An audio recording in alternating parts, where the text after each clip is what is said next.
안 들어가요? 네.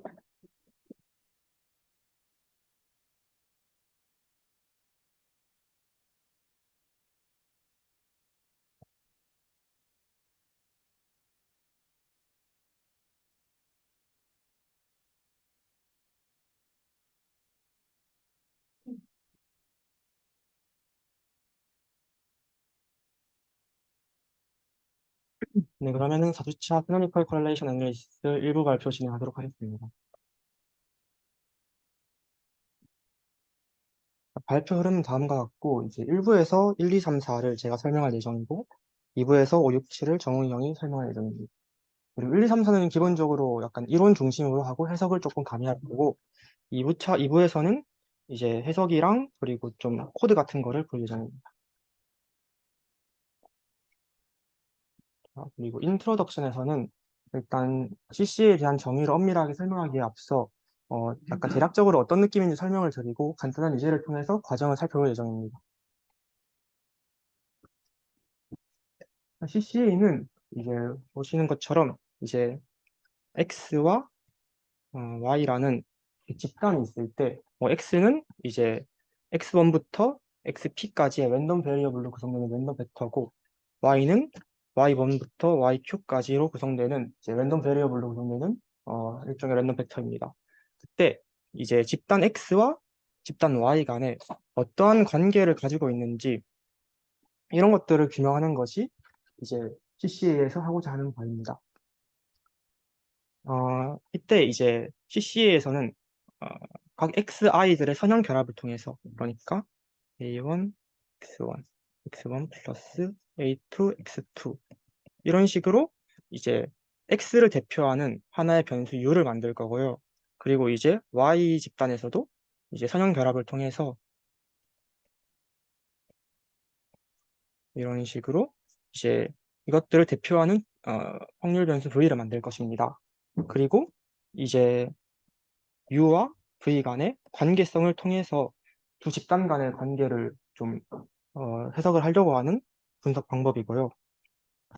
어, 이제 CCA가 아니고 이제 또 두 집단 간의 어떠한 관계를 살펴보기 위해서 뭐 XI와 어, 뭐 XI와 YJ의 개별적인 관계들을 각각 살펴볼 수도 있겠죠. 예를 들어서 뭐 코헤리언스 매트릭스 시그마 XY를 보면은 이제 각 원소들은 X와 Y 간의 개별적인 공분산 정보를 담고 있고 이걸로부터 이제 개별적인 관계를 통해 집단적인 관계를 추론할 수도 있는데 여기서 이제 P와 Q가 커지면 그러니까 이 X 안에 담겨 있는 데이터의 수가 P고 Y 안에 담겨 있는 데이터의 수가 Q인데 이 P와 Q의 수가 굉장히 많아지면은 개별적인 관계로부터 전체적인 관계를 추론하는 게 매우 힘들어집니다.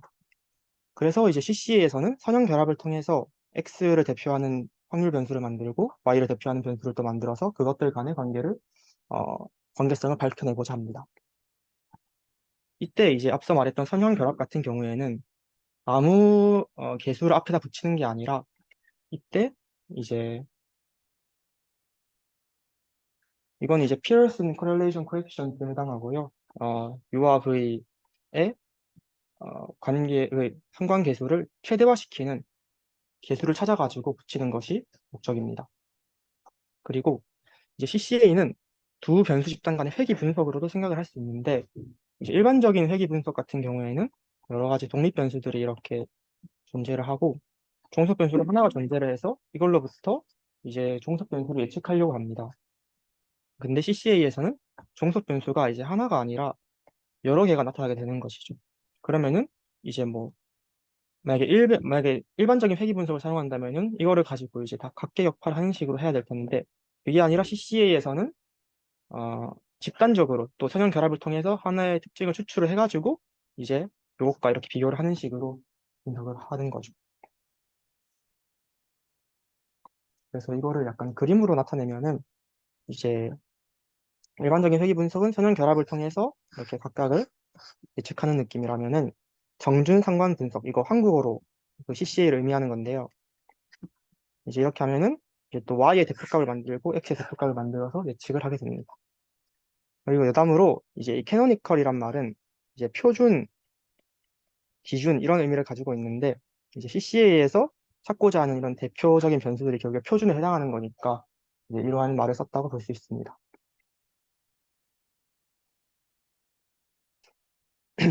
그리고 이제 CCA는 어떻게 보면은 또 선형 결합을 통해서 실제로 존재하지 않은 데이터를 만들어낸다는 점에서 저는 이제 지난 세션 때 배웠던 FA랑 좀 유사하다고 느꼈는데요. 처음 봤을 때 좀 차이점을 잘 느껴지지 않아가지고 좀 그리고 교재에서도 직접적으로 차이점을 다루지 않아서 제가 직접 찾아봤는데요. 지난 세션 내용을 좀 보면서 차이점을 두 가지 정도씩 발견할 수 있었습니다. 첫 번째는 방향성의 차이입니다.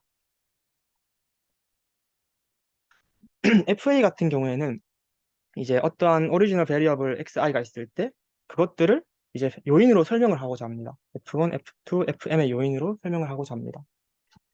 그리고 이제 요인들 중에서 어떠한 팩터가 X에 가장 많이 기여하는가 그런 것들을 분석하는 거죠. 지난주가 아니라 그 지난 세션 FA 시간 때 나왔던 예시 그러니까 그 피지컬과 내지컬 그 예시를 다시 한번 아이고 피지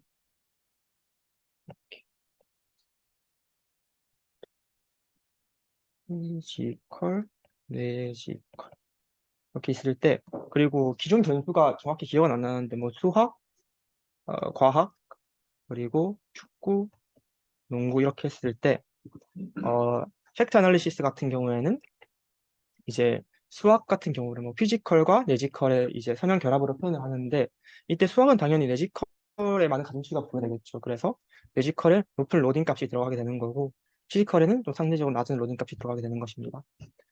이제 이런 식으로 이제 어떠한 가상의 변수로 기존의 변수를 설명하는 것이 FA였다면은 CCA는 기존의 변수들로 그것들의 대표 변수를 찾고자 하는 것입니다. 그러니까 방향성이 약간 거의 반대라고 보시면 되고, 그리고 이 방향성은 목적성과도 좀 관련이 있는데, CCA 같은 경우에는, 어, 두 집단 간에 이렇게 분석을 하고 싶어가지고, 이렇게 새로운 변수를 만들어내서 이 간에 분석을 하는 거고, FA는 그냥 데이터 자체를 이렇게 설명하고자 하는 시도이기 때문에 목적에서도 좀 차이가 있는 것 같습니다.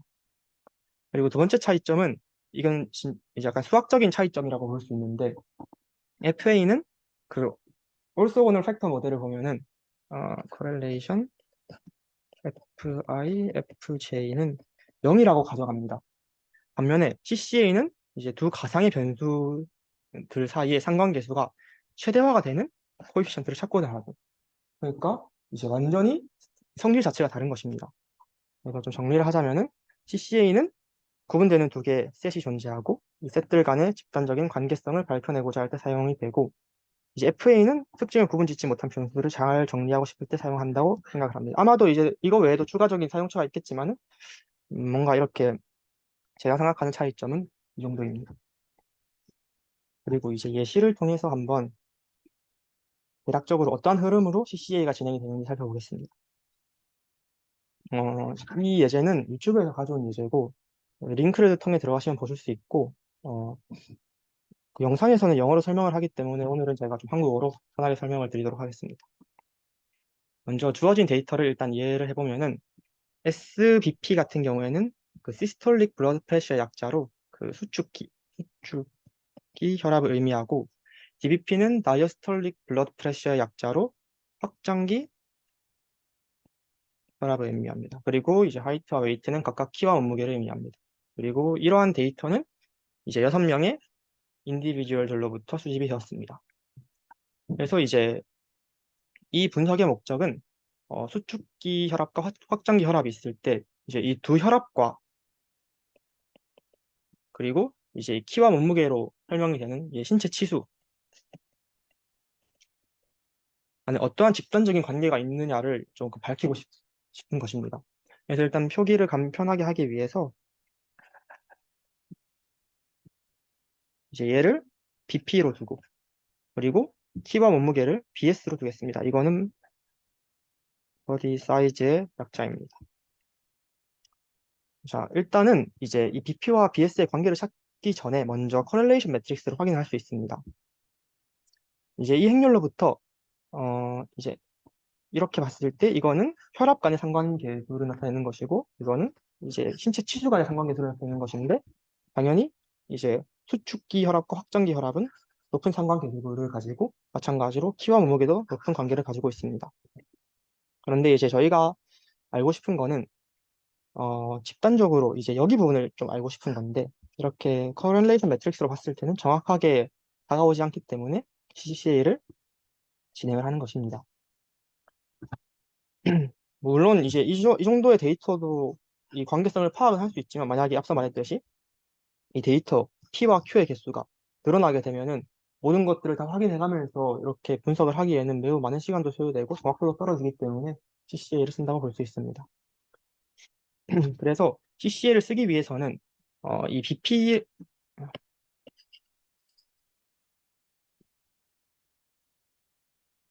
BP라는 것과 BS를 각각 이제 이 SBP와 DBP의 선형 결합으로 표현을 해야겠죠.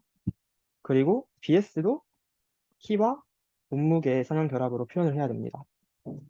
그래서 일단 정답부터 말하자면은 어, 131 마이너스 0.911 0.426 마이너스 0.905 이런 식으로 개수가 설정이 되고 이렇게 개수가 설정되었을 때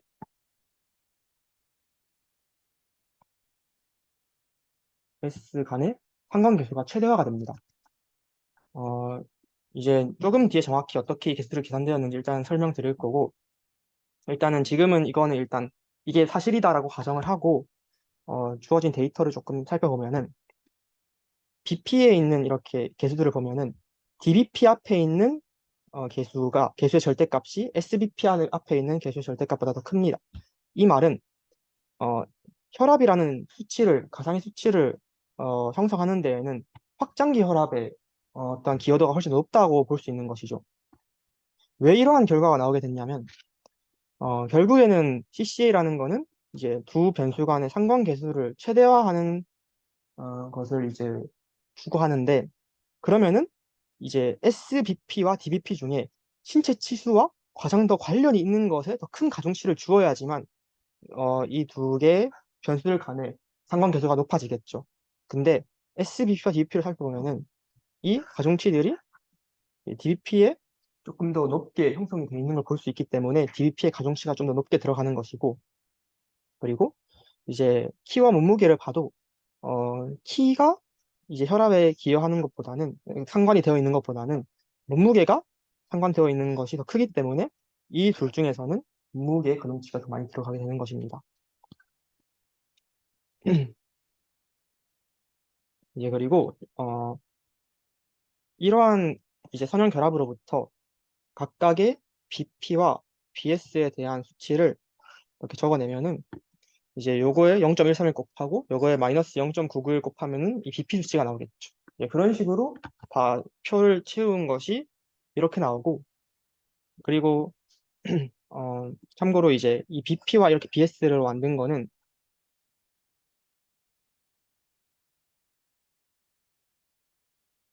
캐노니컬 베리어블이라고 하는데 이렇게 만들어진 캐노니컬 베리어블스 사이의 상관계수는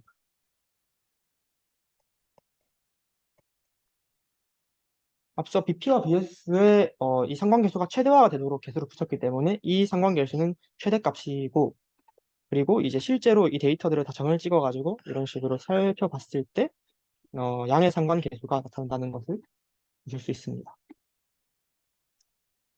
자, 그러면 이제 어떤 식으로 이 앞에 계수를 찾았는지 그리고 상관계수를 어떻게 계산했는지 이것들을 살펴보겠습니다. 일단 어, 표기의 편의성을 위해서 SBP, DBP를 일단 1로 두고 얘를 2로 두면 이렇게 다음과 같은 네 가지의 커베리언스 매트릭스, 샘플 커베리언스 매트릭스를 이렇게 나타낼 수 있습니다. 조금 이 수치에 대해서 설명을 드리면은 예를 들어서 이 128.567 같은 경우에는 SBP와 SBP 사이에 분산이 되는 것이고 뭐 이런 거를 보면은 이제 요거는 DBP와 키 간의 상관 그 공분사의 상관관계가 아니라 공분사 규칙을 나타내는 것입니다. 그리고 이러한 매트릭스를 가지고 이제 새로운 매트릭스를 하나 계산을 해야 되는데 이거를 S1이라고 표기를 하고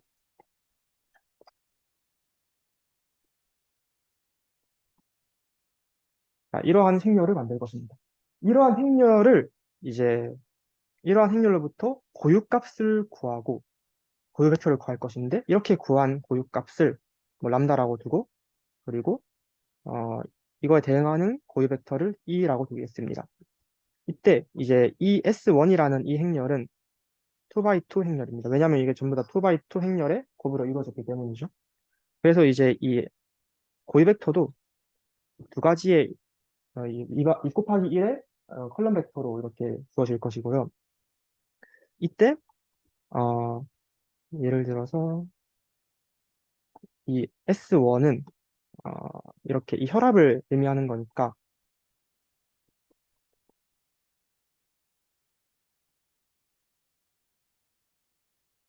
여기서 나온 두 개의 값들이 이 고유 벡터에 담긴 이 데이터 두 개의 데이터들이 각각 여기에 개수로 들어가게 됩니다.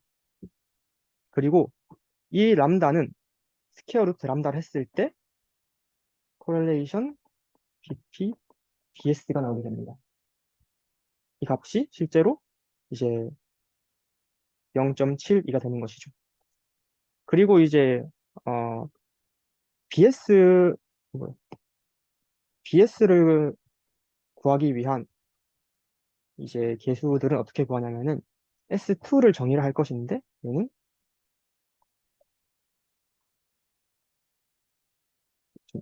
뭐지? 이렇게 되고 이제 여기서 이제 고유값과 고유 벡터를 구하면은 이때 여기는 이제 그라고 보내면은 이제 여기에 나오는 이 두 가지의 데이터들이 각각 이렇게 들어가게 됩니다. 그리고 람다 값은 이제 이 S1에서의 람다 값과 똑같이 나오게 됩니다. 근데 여기서 약간 이제 좀 이게 예습 스터디를 좀 열심히 하셨다면은 이 행렬의 형태에 대해서 좀 의문을 가지실 수도 있을 것 같아요. 교재에서 주로 다뤄지는 형태가 왜냐면은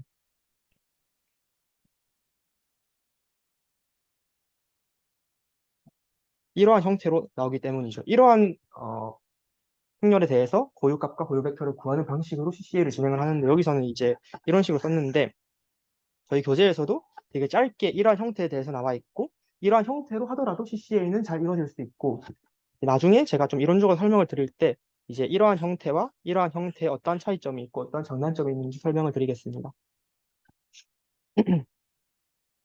그래서 이제 이렇게 예를 들어서 이제 S1에 대한 결과만 보면은 이렇게 나오고 이제 이 고유값들은 고유 벡터는 이렇게 나오고 이제 얘는 대응하는 이렇게 대응이 되고 이제 이 R1이 바로 correlation BPBS인 것입니다.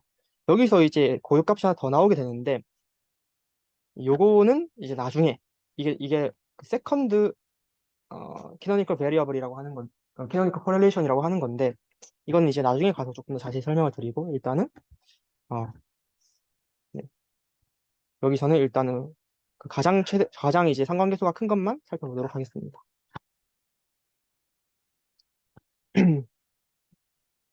그리고 이제 여기 오른쪽에 작은 표는 오리지널 베리어블과 캐노니컬 베리어블 사이의 상관계수를 보여주는 것입니다. 이러한 상관계수는 이제 다음에 그림으로도 표현이 가능한데 여기 그림을 보시면은 약간 어, 기존의 변수와 캐노니컬 베리어블 간의 이 부호가 살짝 이상하다고 느끼실 수 있습니다.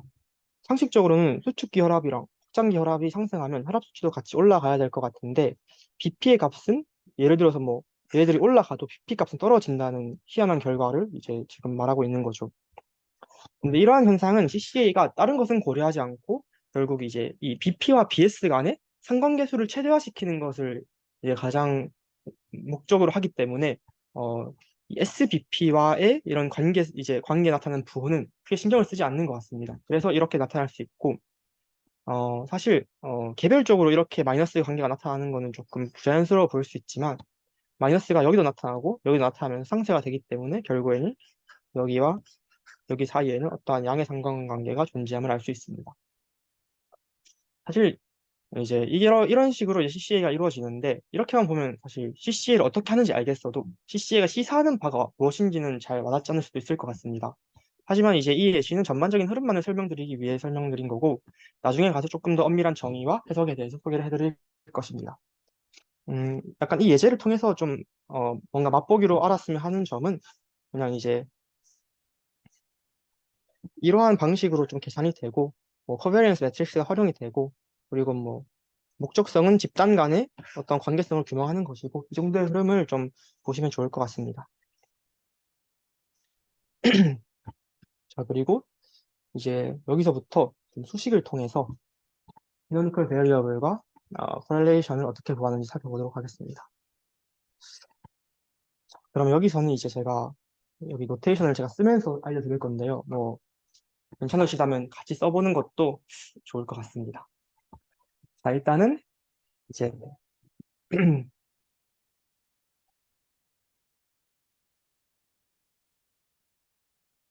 이제 set 1 같은 경우에는 어,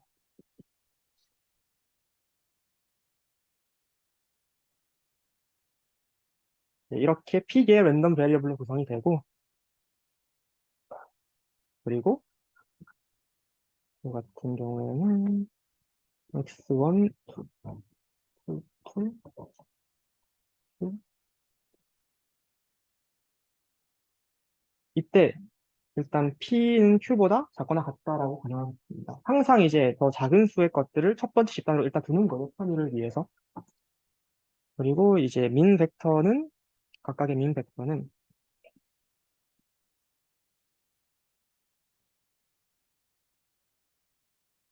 이렇게 나타나고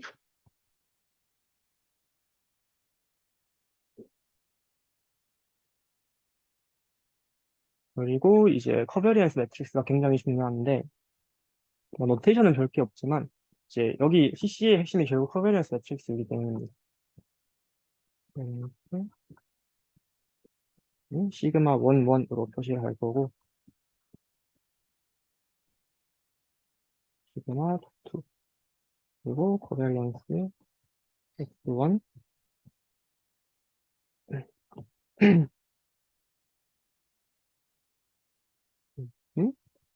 시그마 1, 2 그리고 이거는 시그마 2, 1과 이게 어, 시그마 2 이걸 트랜스포즈하면 시그마 2, 1이 되는 거죠. 그리고 얘들은 다 이제 시메트릭인 거고 음, 그리고 이제 캐노니컬 베리어블을 정의를 할 건데 어, 트랜스포즈 이제 보면은 이제 이게 결국에 그 P 바이 1이었고 얘가 1 바이 P고 이런 식으로 내적의 형태로 선형 결합이 돼가지고 U라는 캐노니컬 베리어블을 만들어낼 거고 이런 식으로 표현할 것입니다. 그리고 CCA에서 하고자 하는 게 결국에는 correlation between U, V를 찾고 싶은 거니까 얘를 또 정리를 해야겠죠?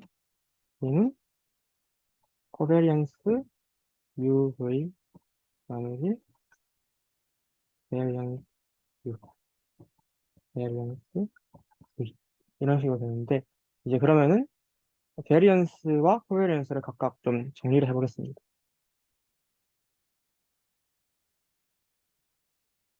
일단 먼저 베리언스는 이제 앞서 정의했던 거를 여기다가 그대로 넣어줄 것입니다. 그러면은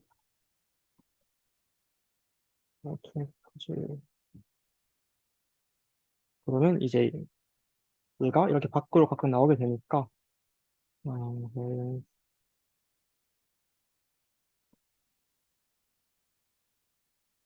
그리고 얘는 A 트랜스포즈 시그마 11 A 그리고 비슷한 방식으로 이제 V에 대한 분산을 또 구해주면은 트랜스포즈 2P 그리고 코베리언스를 또 구해주면은 는 A 트랜스포즈 1, 2, B 이런 식으로 되고 각각을 또 여기다 대입을 해주면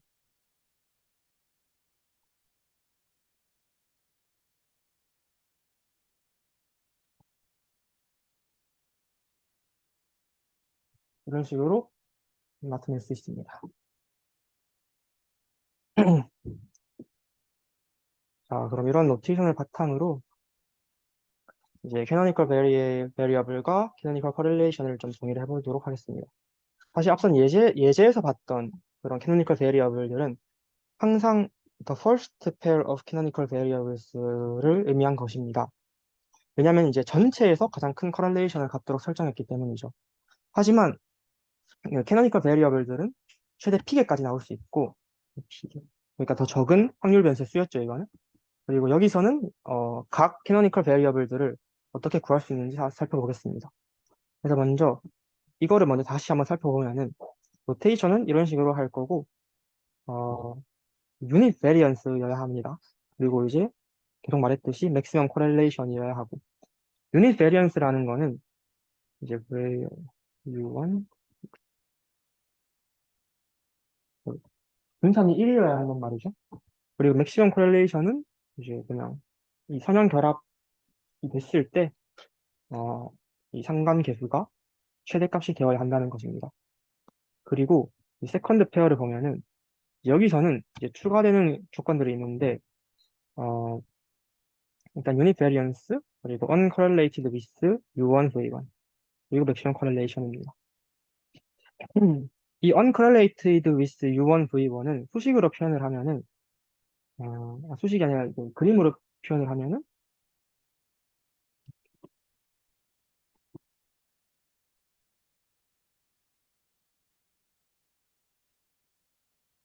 그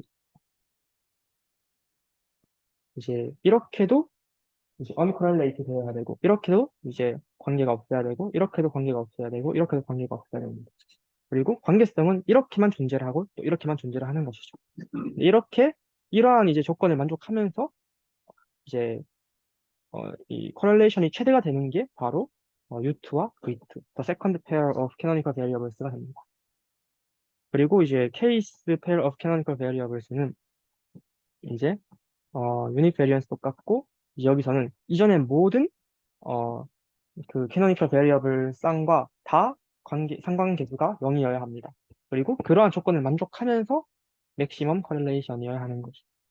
수식으로 이거를 대충 표현하면은 i, vk 0인데 이때 i는 1부터 k-1 그리고 ui, uj 이런 식으로 총 네 가지 경우의 수를 쓸 수 있겠죠. 음,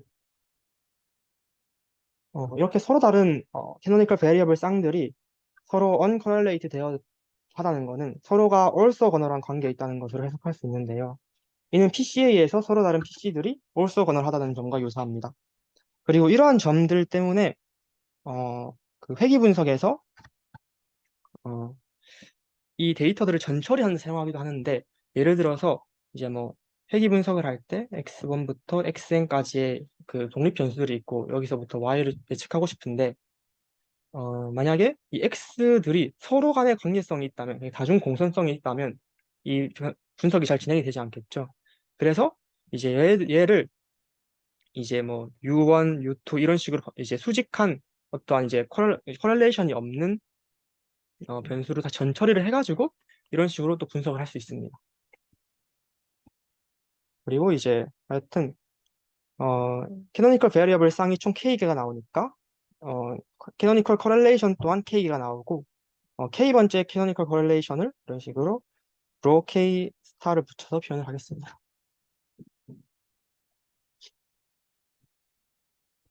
자, 그러면 이제 어떻게 캐노니컬 그 다음 이게 그러니까 이런 조건들을 만족하는 캐노니컬 베리어블과 캐노니컬 커렐레이션을 찾는 법을 설명드리겠습니다. 일단은 어,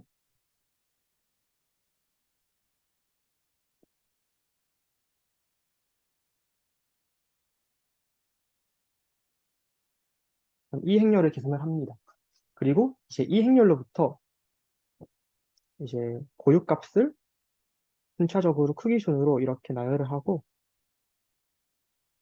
참고로 이제 이 행렬은 이제 여기가 P by P 매트릭스고 이렇게 연쇄적으로 이어지고 마지막도 P by P 매트릭스이기 때문에 P by P고, 얘도 시메트릭이기 때문에 고유값은 총 P가 존재하게 됩니다.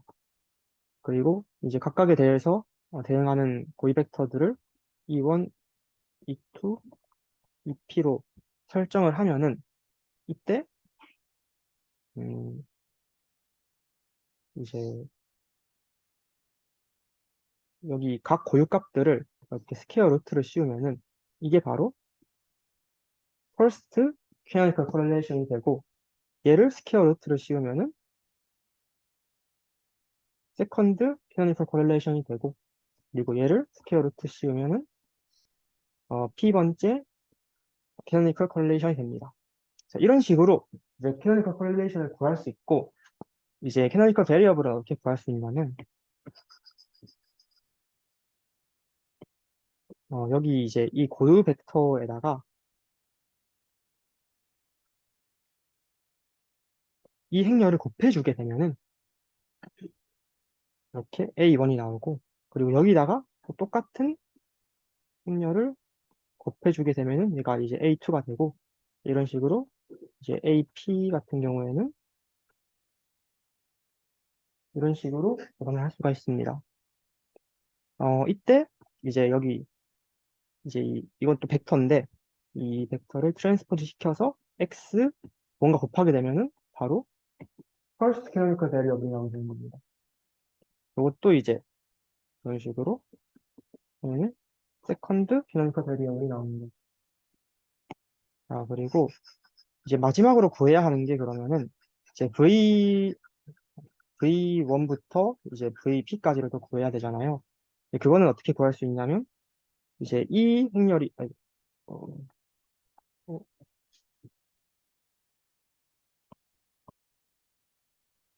이 행렬이 아니라 이제 시그마 투투부터 시작하는 행렬을 이렇게 쓸 것입니다. 어,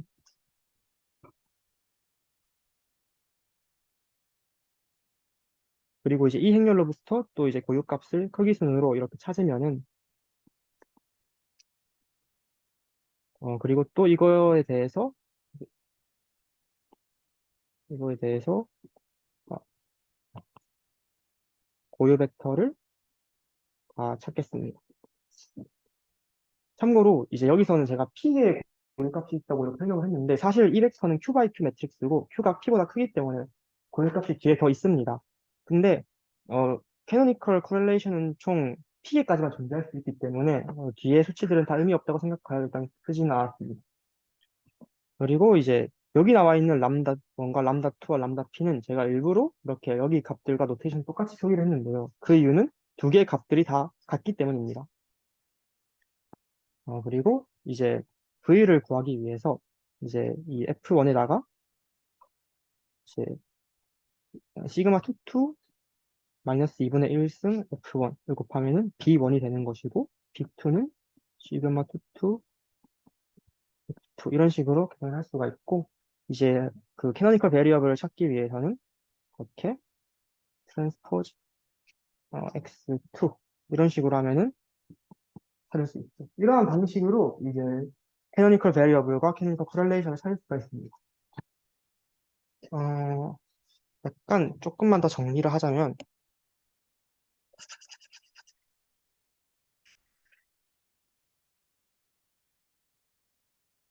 이제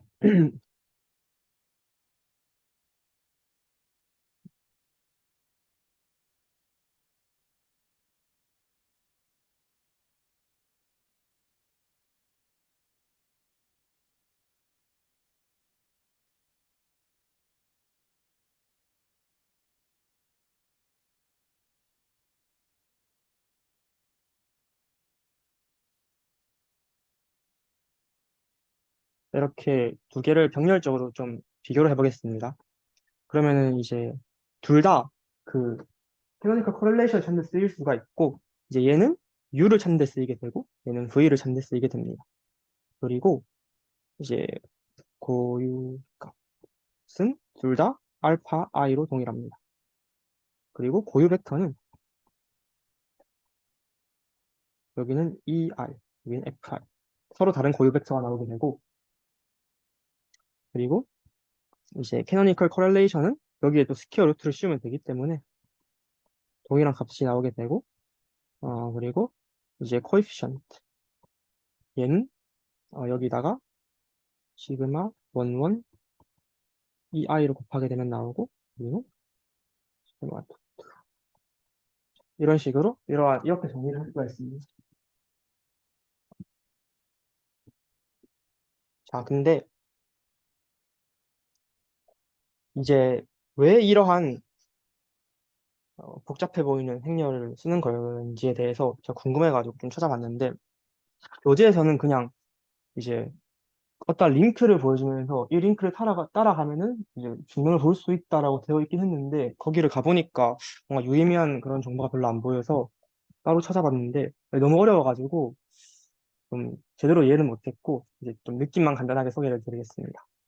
그래서 일단은 이제 그 캐노닉 CCA는 결국에 이 로를 최대화시키는 건데, 이 로는 수식으로는 이제 초반에 여기서 이렇게 정의를 했듯이 이걸 다시 가져오면은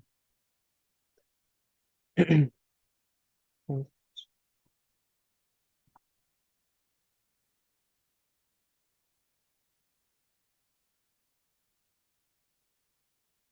이렇게 되는데, 이제 여기서 A와 B를 기저 변환을 해가지고 새로운 또 벡터로 만들 것입니다. 사실 기저 변환을 왜 하는지 잘 모르겠긴 한데, 일단 이런 식으로 이제 설명을 하고 있습니다.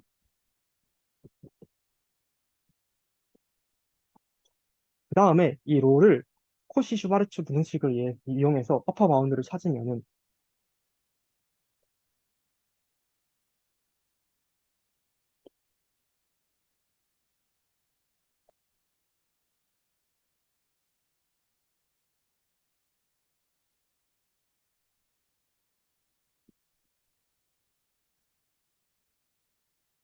이제 뭔가 이런 식으로 어퍼 바운드가 형성이 되는데, 뭔가 여기 봤을 때 이 행렬은 이제 저희가 이제 방금 계산에 사용했던 행렬이죠. 그리고 이제 이러한 형태는 일종의 저희가 계절 세션 그 에이겐 밸류 파트에서 배웠던 레일리 쿼션트의 한 형태입니다. 레일리 쿼션트를 다시 가져오면은 복습을 해보면은 어,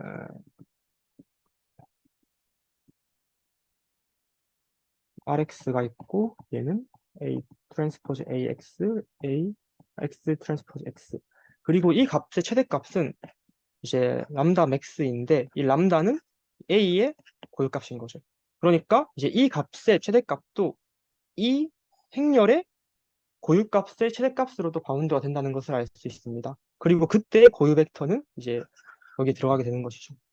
이제 그러한 느낌으로 이제 이러한 행렬의 에이겐 벡터와 에이겐 밸류를 뭐 쓰고 하는 것 같은데, 사실 정확하게 이해는 못했고 이런 식으로 좀 증명이 진행됐었습니다. 이거는 그렇게 중요하지 않은 내용이어서 사실 크게 이해하실 필요는 없습니다.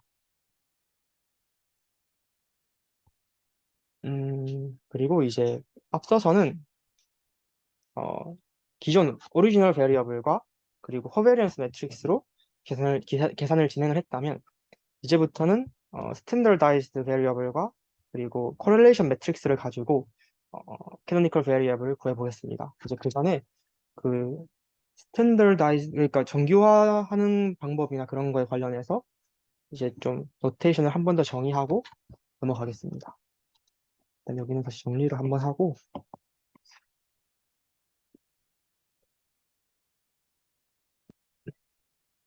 일단 이제 X1을 정교화한 Z1 같은 경우에는 Z11부터 ZP1으로 구성이 되고, 이제 이거는 이제 다시 X로 표현을 하면은 X 마이너스 U1, 이때 그 시그마 11 같은 경우에는 그냥 일단 임의로 커베런스 매트릭스가 있다고 쳤을 때 이 대각행렬 이거를 의미한다고 하겠습니다. 그러니까 이제 요거는 x1의 분산이 되는 거죠. 그리고 스퀘어 루트를 씌웠으니까 표준 편차가 되는 것이고 이런 식으로 이제 또 p까지 표현을 하면은 이렇게 나타낼 수가 있습니다. 그리고 이거를 이제 다시 또 행렬로 분해를 하면은 어,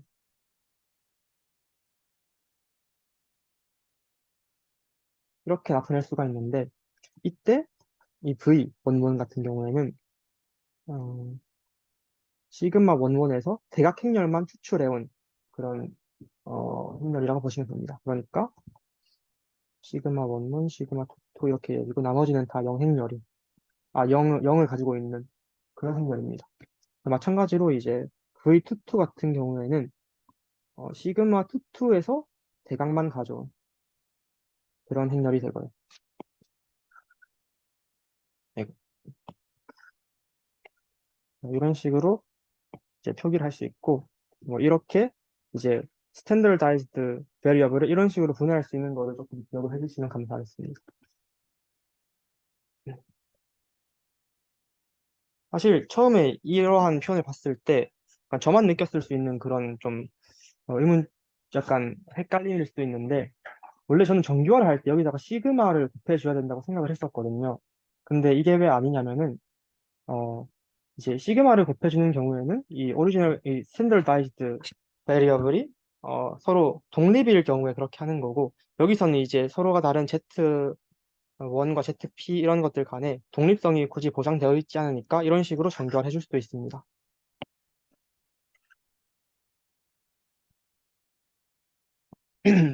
그리고 이제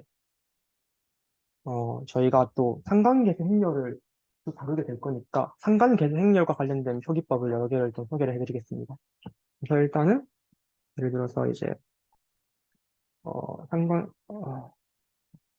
이건 이제 x1과 x1의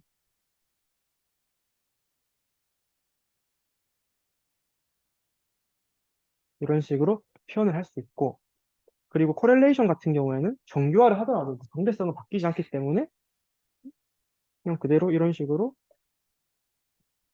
표현을 해줄 수 있고, 그리고 정규화된 이러한 변수에 대해서는 또 코베리언스나 코렐레이션의 차이가 없기 때문에 또 이런 식으로 써줄 수도 있습니다.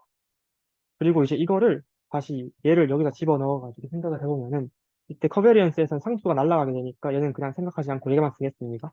그러면은 코베리언스 이렇게 되는데 이거를 또 분해를 하면은 이렇게 나가고 이렇게 나가는데 커베리언스 X1은 또 시그마 11이니까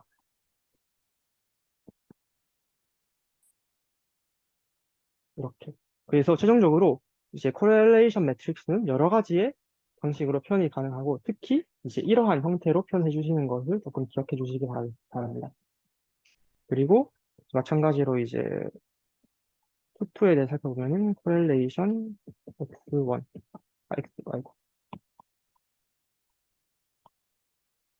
투 그리고 correlation z2 covariance z2 그리고 v22 시그마 22 v22 그리고 이제로 그러면은 correlation x1 x2 이거는 correlation z1 z2 covariance z1 z2 이거는 다시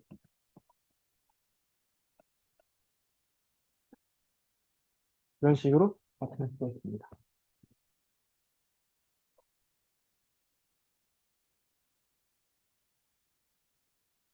음. 자, 그러면 이제 이러한 어, 점들을 바탕으로 이제 다시 돌아와서 어떻게 이제 기존 변수가 정규화되어 있으면 상관계수 행렬을 가지고 캐노니컬 베리어블과 캐노니컬 코렐레이션을 구하는지 설명드리겠습니다. 사실 어, 어, 여기에다가 조금 추가해가지고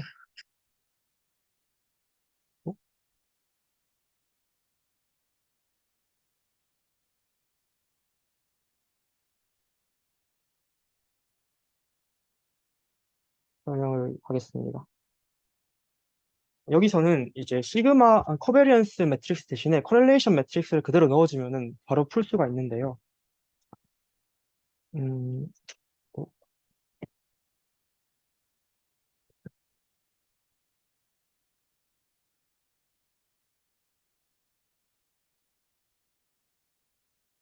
그리고 또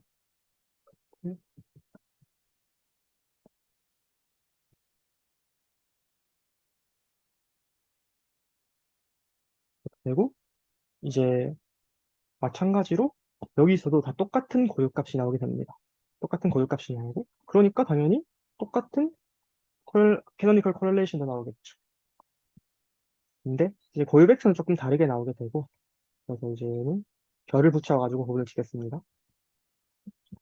그리고 이제 코이피션트도 여기다가 이제 코베리언스 매트릭스가 아닌 코렐레이션 매트릭스를 곱해서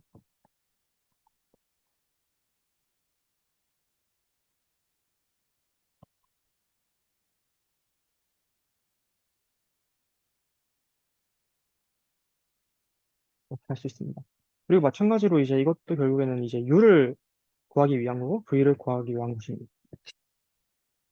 이런 식으로 이제 정규화된 데이터가 주어졌을 때는 이제 이런 식으로 CCA를 진행을 할 수 있고요.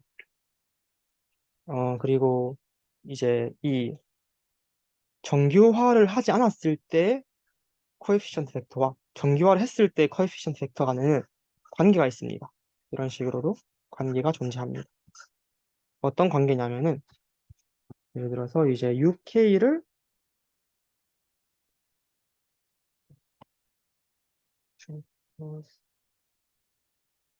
이렇게 이제 정규화되지 않은 데이터를 가지고 선형 결합을 통해 표현했다고 치면은 이제 이거를 다시 이제 분해를 하면은 V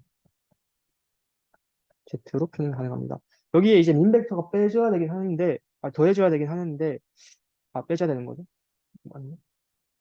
더해지는 건데 하여튼 그 일단 민 센터드 x라고 일단 가정하고 그냥 이렇게 표현하겠습니다. 그러면은 음, 그러면은 이제 그러면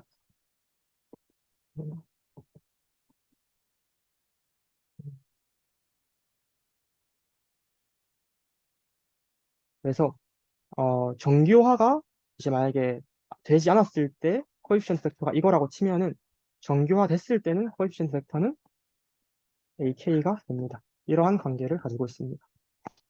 그리고 추가적으로 볼 점은 정규화를 하더라도 당연히 이제 코렐레이션은 변하지 않습니다.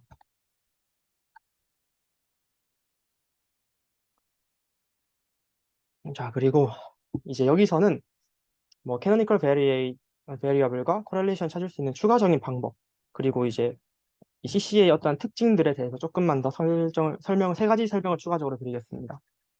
일단 교재에서 엄밀하게 증명하지 않고 사실관계만 나와 있는 건데 어, 만약에 이제 이 아이를 구했다고 치면은 FI를 어떻게 조금 쉽게 구할 수 있냐 이거를 설명하고 있습니다. FI는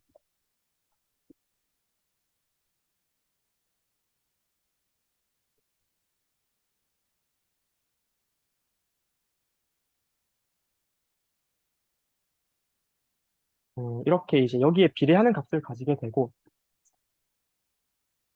그러면은 음, 이제 FI를 표현할 때 그냥 어떤 이제 스칼라 C를 곱해가지고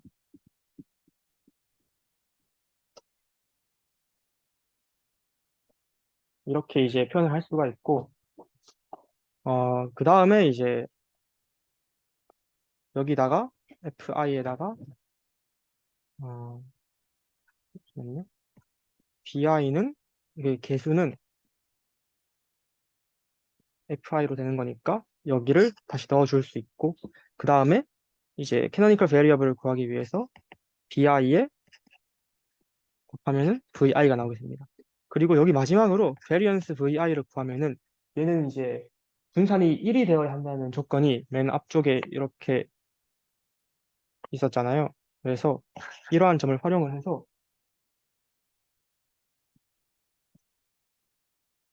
이제 이게 1이니까 그러면은 여기서 다 들어가는 과정에서 얘도 알고 다 알고 이제 얘만 모르니까 모르는 변수가 하나고 방정식이 하나니까 1차 방정식을 풀 수가 있습니다. 이런 식으로 C를 구하게 되면은 C를 곱해가지고 바로 FI를 구할 수 있죠.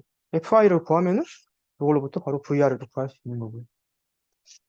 그리고 이제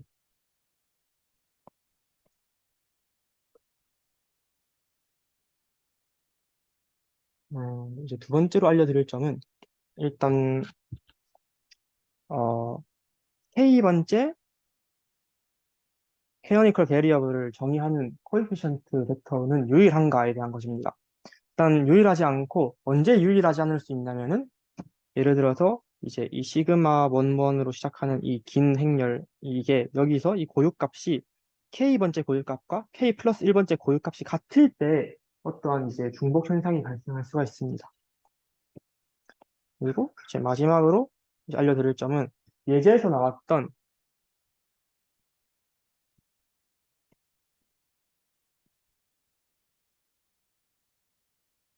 이 행렬과 관련된 것인데요. 이걸로도 이제 또 CL 진행을 할 수가 있었잖아요. 이제 이거를 다시 또 여기로 돌아가서 조금 더 붙여가지고 설명을 드리면은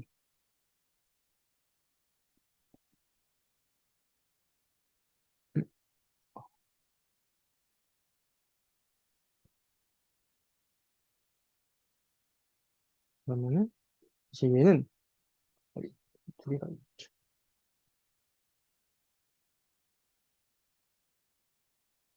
그래서 고유값이 똑같이 람다 i가 되고 고유 벡터는 여기서는 참 독특하게 고유 벡터와 코에피션트가 같게 됩니다. 그래서 바로 ai가 나오게 되고 여기도 bi가 나오게 됩니다. 그리고 이제 correlation coefficient는 이렇게 되는 것이죠. 그래서 이렇게 구했을 때 장점은 일단은 여기 계산을 네 번밖에 할 필요가 없고 또 고유 벡터에서 가는 과정에서 계산이 필요가 없다는 점도 있고 그리고 이제 이 행렬의 2분의 1승을 구할 필요가 없다는 점에서 계산이 매우 용이해서 많은 장점을 가지고 있는 방식입니다. 그런데 이제 기존의 이러한 형태들과의 차이점은 뭐냐면은 일단 이러한 형태는 시메트릭 매트릭스여서 컴퓨터가 받아들이기에 굉장히 적합하다는 점이 있고 그리고 고유 벡터를 이런 식으로 여기서부터 여기로 옮겨갈 때 어떠한 해석적인 측면에서의 어떤 의미가 있다라고 교재에서 나와 있었습니다. 시간이 너무 많이 가서 일단 예시는 패스하겠습니다. 분량이 너무 많은 것 같은데.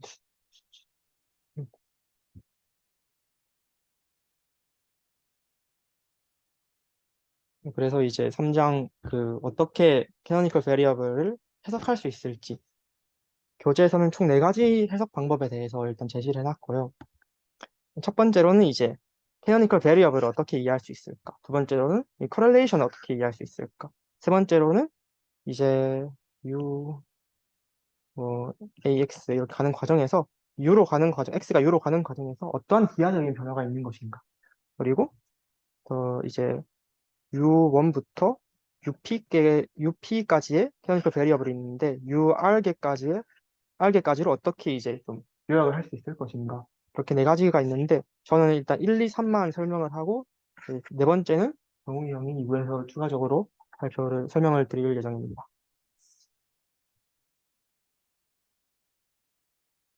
그래서 이제 일단은 캐노니컬 베리어블 쌍 중에 U를 일단 예시로 들겠습니다. U, V가 둘 다 있지만 U에 대성립하는 것은 V에 대해서 성립한다고 보시면 됩니다. 그래서 일단 보면은 U는 실제 변수가 아니라 XI들의 선형 결합으로 이렇게 만들어진 인위적인 변수입니다. 하지만 U를 형성하는 XI들은 실제 의미를 가지고 있는 변수들이고 XI와 U의 관계를 살펴봄으로써 U가 어떠한 것인지를 좀 파악을 할 수 있습니다. 어, 그래서 이제 그림에서 보시다시피 이제 U와 XI들의 관계를 살펴봄으로써 U를 이해해 보고자 합니다. 근데 이때 주의해야 할 점이 있는데 일단 이제 이렇게 선이 하나씩 연결되어 있는 걸로 봐서는 이러한 관계가 유니베리에이트한 정보만을 전달을 합니다. 근데 이러한 유니베리에이트한 정보를 전달할 때 만약에 공분산으로 관계를 살펴본다면은 스케일에 따라서 단위가 달라지고 해석이 굉장히 어려워지는 문제가 발생합니다.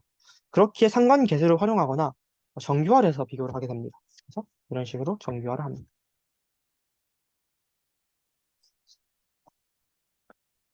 그래서 이제 어떤 식으로 U와 Z, 그러니까 여기서 보면은 U와 이게 Z1이라고 쳤을 때 이 두 개의 이제 이 벡터 간의 관계를 살펴보고 싶은 것입니다.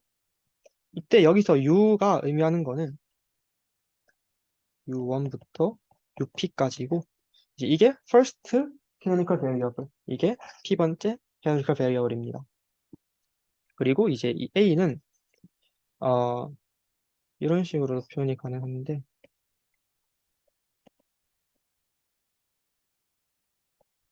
이렇게 이제 이 개수들을 이렇게 좀 눕혀가지고 이렇게 쌓아놓은 형태의 매트릭스가 A이고 B도 이제 어, 개수들을 쌓아놓은 형태입니다.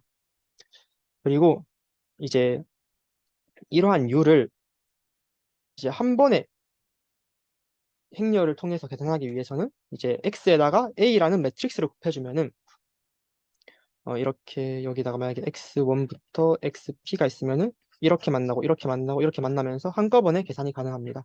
V도 마찬가지고요. 그래서 저희가 이 U와 Z 간의 관계를 보기 위해선 상관계수를 계산을 해야 되잖아요. 그래서 이제 이렇게 상관계수를 계산하는 게 나와 있습니다. 음.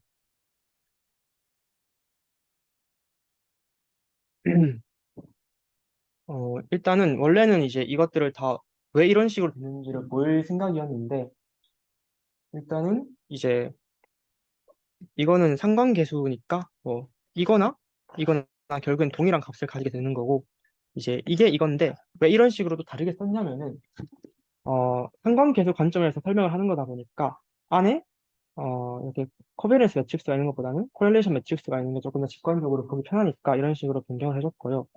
이렇게 이제 변화되는 과정만 조금 살펴보겠습니다. 그래서 이제 요거는 A 이건데 어 이거는 이제 사이에 A와 시그마 사이에 이거는 V를 곱해주고 그러면 이제 이게 아이덴티티 매트릭스가 되니까 사라지는 거나 다름없고 이렇게 되는데 이제 요거는 이거 V입니다. V. 이거는 이제 앞서 말했듯이 얘가 코릴레이션 매트릭스가 됩니다. 그래서 이제 이 부분이 AG가 되는 거고 이게 코릴레이션 매트릭스가 돼가지고 이러한 형태로 표현이 가능하고 이제 여기에 안에 있는 정보는 어떤 정보들이냐면은 이제 다 마찬가지로 개수들인데 이때 개수는 여기에서의 개수들과 다르게 그 만약에 여기에 정규화된 베리어블들이 왔을 때 이 값들이 이제 U가 되는 것이고 여기서는 이제 오리지널 데이터와 곱해졌을 때 U가 되는 것이어서 요거는 이제 정규화된 데이터에 대한 코에피션트라고 생각을 하시면 됩니다. 네, 이런 식으로 분해가 가능하고 이게 이제 이 매트릭스가 어떠한 의미를 가지고 있냐면 예를 들어서 U, P 바이 1 그리고 Z, P 바이 1 이렇게 돼 있을 때 얘는 또 P 바이 P 행렬일 거고 어 이제 여기 이 행만 봤을 때 이제 U1과 Z1, Z2, ZP 간에 이제 코렐레이션을 다 담고 있겠죠, 여기에는. 그리고 이제 이 U를 구성하는 컴포넌트들이 이제 Z1부터 ZP까지인데 이 컴포넌트들 중에 어떠한 요소가 U에 가장 많은 영향을 미치고 있나 그런 것들을 통해 이제 U의 의미를 짐작을 할 수 있는 것입니다. 마찬가지로 이제 이것도 그 예시는 조금 생략을 하고 이것만 좀 보면은 이제 이거는 이제 앞서 말했던 그 U와 그것의 컴포넌트 벡터들로 그 상관계수 행렬을 구한 것인데요. 결과를 보면 이게 상관계수에 해당하는 거고, 이거는 이제 계수에 해당하는 거고, 이거는 이제 코렐레이션 매트릭스죠. 근데 어, 일단은 이제 보면은 계수에서는 그 첫 번째 어, 그러니까 음, 이거는 이제 원래라면은 첫 번째 Z와 곱해지는 거고, 얘는 이제 두 번째 Z와 곱해지는 거죠. 그래서 첫 번째 Z 앞에 붙는 계수가 0.86으로 이제 0.28보다는 더 큰 가중치를 주고 있는데, 실제로 이제 그 U와 Z 간의 상관계수를 구해보니까 실제로 이제 Z가 U에 주는 영향이 Z1이 U에 주는 영향이 Z2가 U에 주는 영향보다 더 크다는 것을 이제 알 수 있고, 이제 계수와 이러한 이제 경향성은 동일한데 차이점은 이제 계수에서는 상대적으로 적게 Z2에 대해서 가중치를 줬는데, 막상 그 상관계수를 살펴보니까 실제로 U와 Z2가 가지는 관계성은 생각보다 컸다는 거죠. 이거에 뭐를 의미하는 거냐면 이제 음, 처음에 이 계수를 계산할 때는 그냥 이제 U1과 V1 이 둘의 관계를 이제 좀 최대화하는 방향으로 생각을 했기 때문에 다른 그러니까 V1 안에 속해 있는 예를 들어서 이제 Z21과 Z22가 이제 다 고려가 돼가지고 이러한 수치가 0.28이라는 수치가 나온 거죠. 근데 이제 이 코렐레이션 매트릭스를 생각해 보면은 여기선 순수하게 U1과 Z1, 이제 U1과 그것의 이제 구성 요소들 간의 상관계수를 그것만을 보고 구한 거니까 조금 더 이제 어, 정확한 관계성을 살펴볼 수가 있습니다. 여기서는 이제 그냥 Z1이 조금 더 비중이 크구나 정도만 알 수 있지만은 여기서는 이제 상대적으로 이제 이 정도의 비중을 서로 가지고 있구나 이런 거를 조금 더 자세하게 알 수 있습니다. 그리고 이제 코렐레이션 코에피션트에 대한 부분으로 넘어갈 건데요. 1번 읽어 이제 교재에서는 이제 이 canonical correlation과 관련된 두 가지 해석을 제시를 하고 있습니다. 첫 번째는 the first canonical correlation is larger than the absolute value of any entry in row 1, 2. 이게 결국 upper bound를 제공한다는 거고요. 두 번째는 이제 이 부분이 좀 많이 어려운데 그 canonical correlation이 multiple correlation coefficient UK에 대한 of UK with X2 or the multiple correlation coefficient of VK with X1 이제 이거랑 같다라고 하는 건데 일단 이제 일단 차례대로 설명을 해보겠습니다. 음,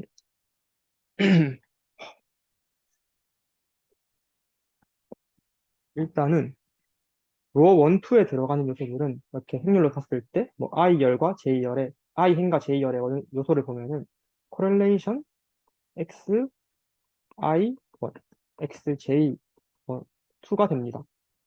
근데 이러한 correlation은 A, 트랜스포즈, 트랜스포즈 X2가 있다고 했을 때, 이제 예를 들어서 A를 뭐 0, 0, 0, I 번째가 1인 이러한 벡터로 설정을 하고, 여기는 0, 0, 0, J 번째만 1인 벡터로 설정을 하면은 일종의 선형 결합이라고도 볼 수 있습니다. 그런데, 음, 여기서 이제 로, first canonical correlation 같은 경우에는 로 원 스타인데, 로 원 스타는 이러한 선형 결합 중에 가장 큰 코렐레이션을 제공하는 선형 결합인 거죠. 그러니까 이제 어, 이것 또한 일종의 선형 결합인데 선형 결합 중에서는 이게 항상 커야 되니까 이 로 원 스타는 이 안에 있는 요소들보다 항상 더 크다라는 그런 인사이트를 얻을 수가 있고 이게 곧 어퍼 바운드를 제공한다고도 볼 수 있습니다. 그리고 두 번째는 이제 캐노니컬 커렐레이션은 멀티플 커렐레이션 코에피션트와도 관련이 있는데 일단 멀티플 커렐레이션 코에피션트는 독립 변수들의 선형 결합이 어떠한 종속 변수를 얼마나 잘 예측할 수 있는지에 대한 척도입니다. 그리고 이제 이거를 이제 R이라고 두었을 때 R 제곱이 바로 결정계수인데 결정계수란 종속 변수의 분산을 독립 변수들이 얼마나 많이 설명하는지에 대한 척도입니다. 그리고 교재에 대한 노테이션을 살펴보면은 교재에 나와 있는 노테이션이 로 UK X2 이게 그 multiple correlation coefficient of UK with X2 이거를 의미하는 노테이션이고요.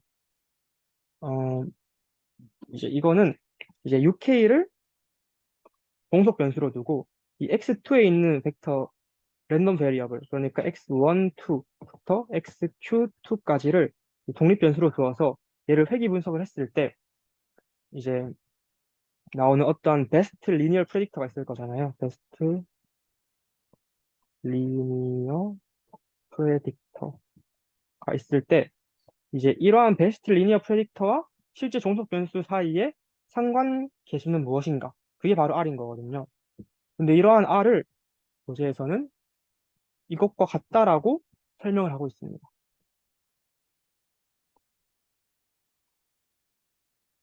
사실 이게 정확히 맞는지는 저도 이거에 대한 개념이 잘 잡혀 있진 않아서 잘 모르겠는데, 어, 뭐, 베스트 리니어 프레딕터와 그리고 UK 간의 상관계수가 다른 프레딕터에 비해서 무조건 더 높다면은 이러한 설명은 맞는 것 같습니다. 그리고 이제 이거에 대한 정의는 결국에 이제 그 캐노니컬 컬레이션의 입장에서 봤을 때는 결국에 로 K 스타가 되는 것이고 그렇기 때문에 이제 이 캐노니컬 커렐레이션은 멀티플 코렐레이션 코에피션트라고 볼 수 있다라는 것입니다.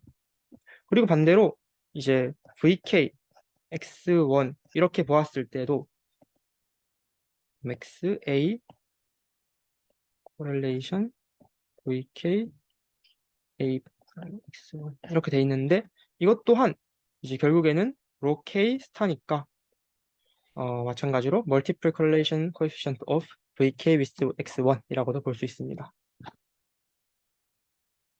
근데 이제 그러면은 결정 계수에 대한 얘기를 좀 해볼 건데 그러면은 어 x2가 독립 변수로 있고 이걸로 이제 6K를 설명하려고 할 때 그거의 결정 계수가 로 K 스타의 제곱인 거고 그리고 x1이 있고 그거를 바탕으로 VK를 좀 분석을 하려고 할 때 이 분선의 설명력이 결국에는 로 K 스타로 동일하다는 걸 의미하는데 이거를 좀 그림으로 표현을 하면은 이런 식으로 나타낼 수가 있고 UK는 결국 X1으로부터 비롯되는 것이기 때문에 X1은 UK를 100% 설명을 할 수 있습니다.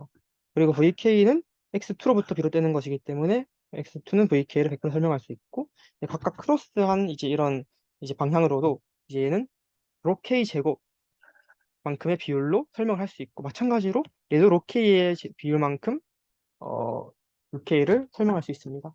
이거를 약간 그림으로 나타내면은 이제 만약에 요게 이제 UK이고 요게 VK라고 했을 때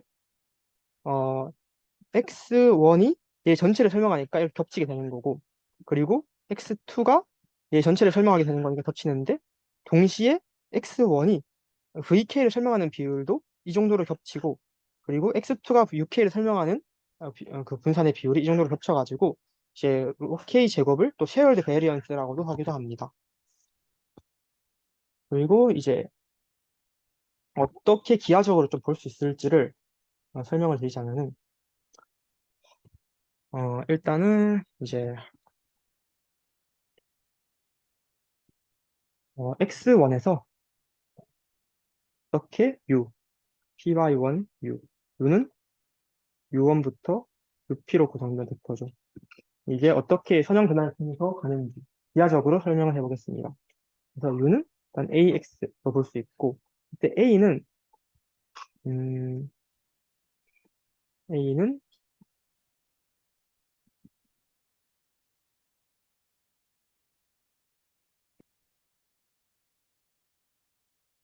인데, 이때 저희가 이제 각 AI들은 이거라고 이제 앞서 설명을 드렸는데 이거를 다시 여기다 넣어보면은 뭐지? 이런 식으로 여기는 원이 돼야 되겠죠. 이 원. 그리고 이 P 이렇게 되는 거죠. 이거를 다시 이제 시그마를 좀 분해를 해주면은 얘는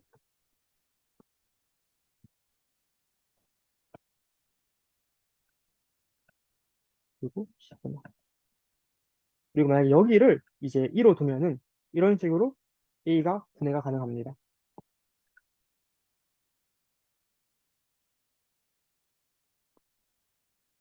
그리고 이제 시그마를 이제 스펙트럴 디컴포지션을 통해 분해를 하면은 얘가 P1 이런 식으로 분해가 되고 PCA 관점에서 얘를 보면은 이제 이 시그마가 X1에 대한 코웨리언스 매트릭스였으니까 얘를 분해하고 나온 이 매트릭스 얘는 결국에는 이제 이 시그마에 대한 에이겐 벡터로 이루어진 확률이죠. 그래서 이거를 이렇게 곱하면은 얘는 이제 퍼스트 PC부터 이제 P번째 PC를 담은 이렇게 이 확률이 되고 그 벡터가 되고 그리고 여기에는 대각 확률로서 이 각 PC들에 대한 베리언스가 담겨 있는데 이게 또 마이너스 2분의 1승이 되었으니까 어, 이제 이거를 스케일링을 해주는 거라고 볼 수 있습니다. 그래서 여기까지 봤을 때 스탠더다이즈드 프린시플 컴포넌트로 바꿨다라고 볼 수 있고 그리고 P1과 E도 각각 이제 직교 행렬이기 때문에 회전으로 볼 수 있고 그래서 이제 X를 얘로 바꾼 다음에 두 번 회전을 거친 게 어, 그 캐노니컬 커렐레이션 애널리시스의 비하적인 해석이라고 볼 수 있습니다.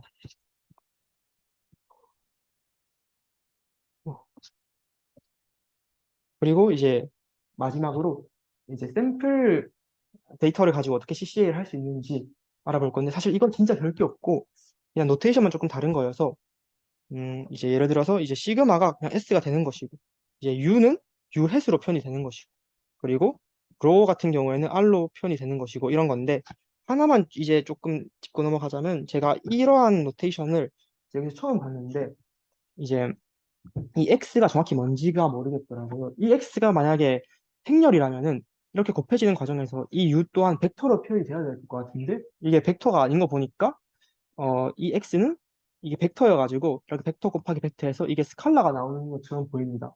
그래서 스칼라로 나오는데 여기서는 또 이제 상관계수를 구하고 있어가지고 스칼라와 스칼라 간의 상관계수를 구하는 게 말이 안 된다고 생각해서 굉장히 이상하다고 느꼈는데 이게 이것도 일종의 이제 샘플들 사이에 랜덤 베리어블로 이렇게 해석을 할 수 있다라고 합니다. 그래서 이제 이 x가 이 n개의 데이터 중에 랜덤한 데이터인 거죠. 전체 데이터가 아니라 이 n개의 데이터 중에 랜덤한 데이터고 이게 들어가가지고 u를 만드는 거니까 u도 결국에는 경우의 수가 n개가 나오는 거겠죠. 그 n개의 경우의 수를 가지는 이러한 베리어블과 n개의 경우의 수를 가지는 베리어블이 만나서 상관계수가 구해지고 이 상관계수를 최대화시키는 벡터들을 또 구하는 것입니다. 그래서 이제 마찬가지로 이러한 것들을 통해서 eigen 밸류와 eigen 밸류를 구해서 CCA를 할 수 있고 어, 이렇게 구한 거를 이제 로어 K 스타 해시라고 표현합니다. 네, 너무 오래 걸렸는데 이제 이상으로 일부 발표를 마치겠습니다.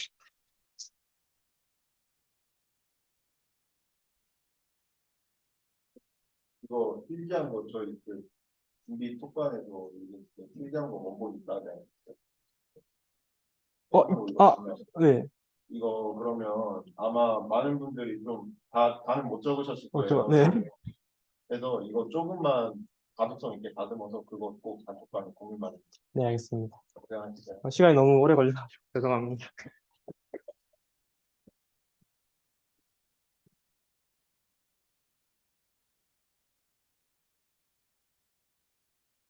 네, 혹시 일부 발표 내용에 대해서 질문 있으실까요?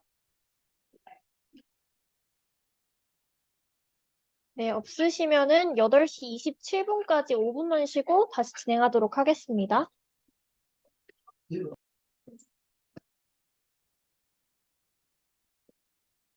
네, 정말 빠르게 하도록 노력하겠습니다.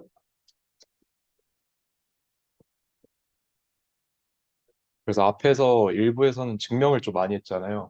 이게 꼭 필요한 과정이니까, 이 인사이트를 얻어가는데 꼭 필요한 과정이니까 다들 한 번씩 꼭 따라 써보시면 좋을 것 같고. 그래서 제가 준비한 부분은 이제 이 증명이, 이제 증명에 대해서 이제 저희는 통계학과니까 통계적 해석을 해야 하지 않나.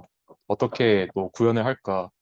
그걸 제가 준비를 해왔고, 저도 시간이 나오면 증명 다시 할까 생각도 했는데, 네, 절대 안 하겠습니다.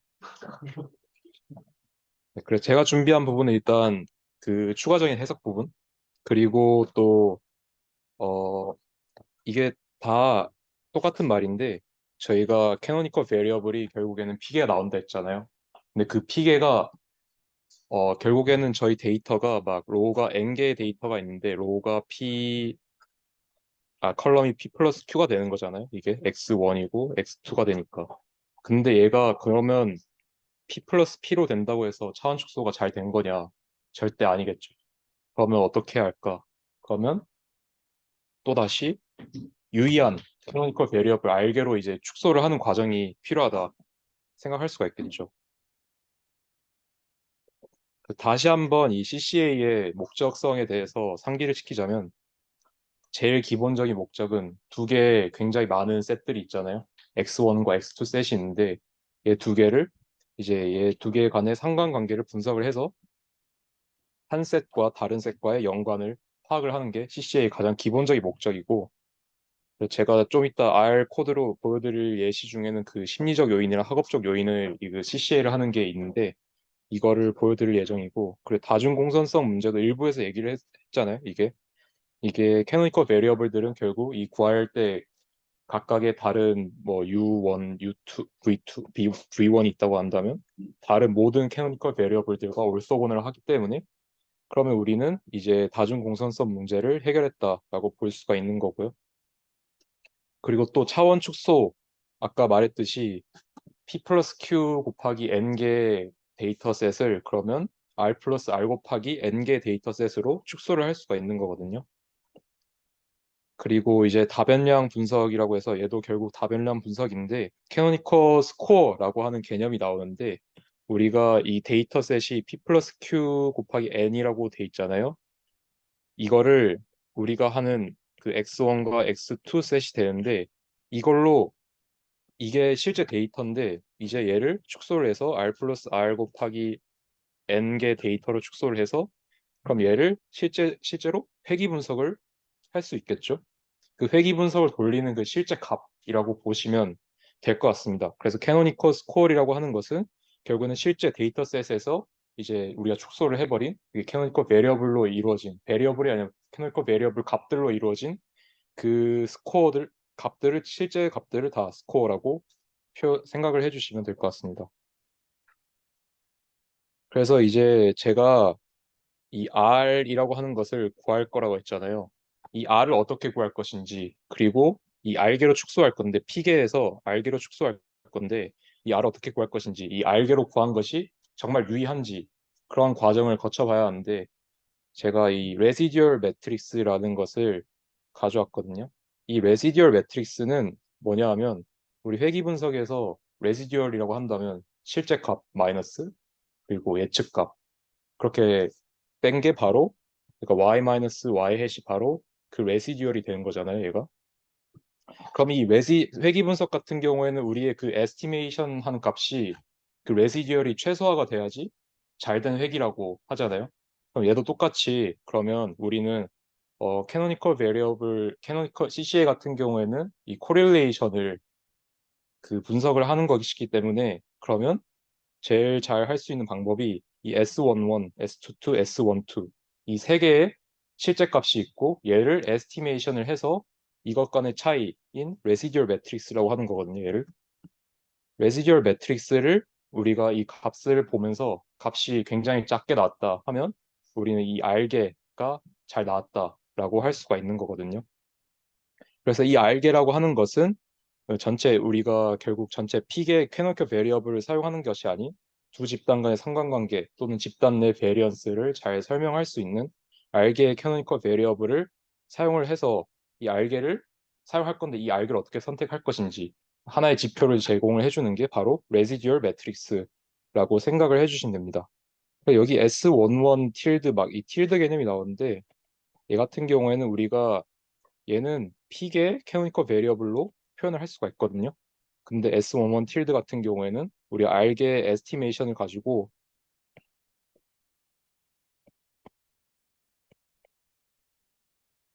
얘를 S11을 재현을 해줄 거예요.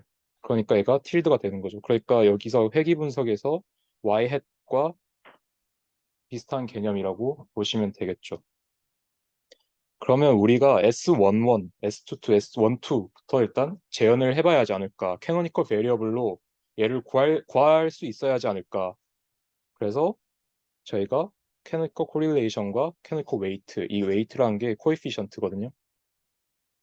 얘가 바로 A, B, 우리가 아까 거 A, B가 되는 건데 그러면 저희가 이 S11, S22, S12를 어떻게 재현을 할까? 그럼 이 캐노니컬 웨이트 얘의 특성을 살펴보면 재현을 잘 할 수가 있습니다. 일단 이 세로 노테이션이 나왔는데 A 스몰 a의 햇 i과 스몰 햇 b의 i라고 하는 것은 이 A 햇 인버스와 B 햇 인버스의 컬럼들이라고 보시면 됩니다. 얘가 i 번째 컬럼이고 얘도 i 번째 컬럼이고 그렇게 생각을 하시면 됩니다. 그러면 우리가 아까 구했듯이 U 햇이라고 하는 것은 A 햇의 x1, 이 스몰 x1인데 얘는 그 샘플된 x는 아니지만 그 샘플 상황에서 x를 표현한 거니까 스몰 x라고 표현한다면 얘는 당연히 p by 1 벡터가 될 거고 x2는 q by 1 벡터가 되겠죠. 그래서 U 햇이라고 하는 것을 A 햇 x1 이렇게 표현할 수가 있고 V 햇이라고 하는 것은 B 햇의 x2 이렇게 표현을 할 수가 있습니다. 그러면 당연히도 우리는 이 인버스를 생각을 할 수가 있잖아요. 그럼 인버스를 하게 되면 얘를 x1이라고 하는 것은 A 햇의 A 햇의 인버스의 U 햇을 곱한 거와 같고 x2라고 하는 것은 B 햇의 인버스의 V 햇을 곱한 거와 같다라고 볼 수가 있겠죠. 근데 이게 비햇의 인버스를 사용하는데 저희가 캐노니컬 코릴레이션이 결국에는 P와 Q 이 두 개 P 플러스 Q 데이터셋에서 그 R로 변환시키는 건데 P로 일단 변환을 시키는 건데 그럼 이 Q가 결국에 B라고 하는 것이 꼭 정사각 행렬이 되는 건 아니거든요. 꼭 정사각 행렬이 안 돼가지고 제가 이 책을 보면서 약간 의문점을 느꼈던 건데 그럼 B의 햇 인버스가 B 햇이 정사각 행렬이 아니면 어떻게 할까? 고민을 많이 봤는데 저도 답을 못 찾았습니다. 그래서 이제 S11, S22, S12를 이제 어떻게 그 캐노니컬 웨이트로 표현할 것이냐. 그럼 얘를 생각을 해보시면 되거든요. 그러면 코베리언스의 U 햇과 V 햇은 결국에는 코베리언스 A의 X1, B 햇의 X2가 된단 말이에요. 그러면 얘가 A 햇이 나오고 B 햇도 나오겠죠. 근데 얘가 이 값이 되는 거거든요. 얘가 그 U 햇과 V 햇의 코베런스니까 캐노니컬 코릴레이션이 나오는 이 행렬이 나오겠죠. 여기까지가 P개고 나머지 성분은 다 0이 되는 이러한 대각 행렬이 된다라고 볼 수가 있겠죠. 그러니까 얘는 똑같이 A 햇과 B 햇을 여기다가 인버스를 취해주게 되면 여기와 같은 결과가 나오겠죠. 근데 아까 저희가 구했던 A의 인버스는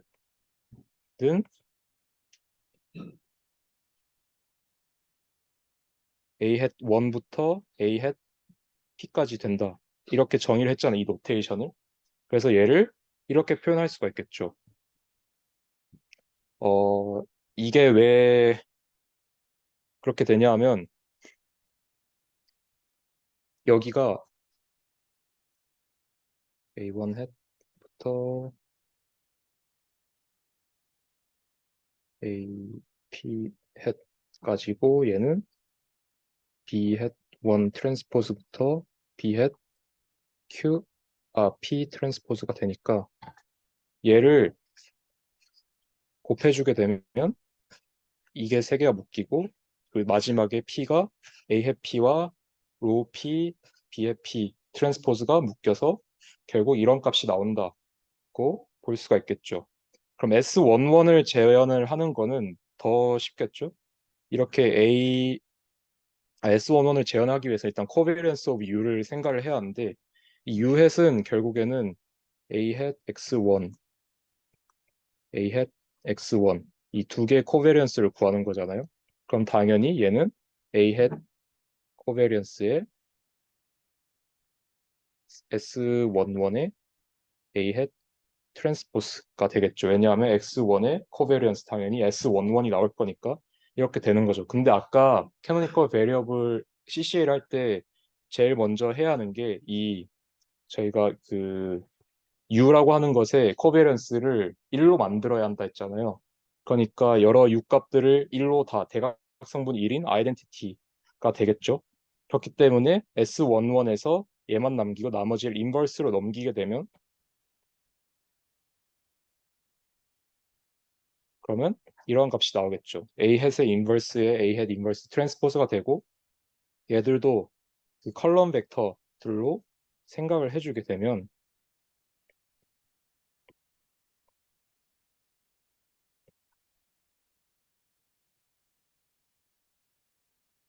얘를 곱하게 되면 이게 묶이고 이게 묶이고 그럼 당연히 이렇게 이러한 값이 나오겠죠.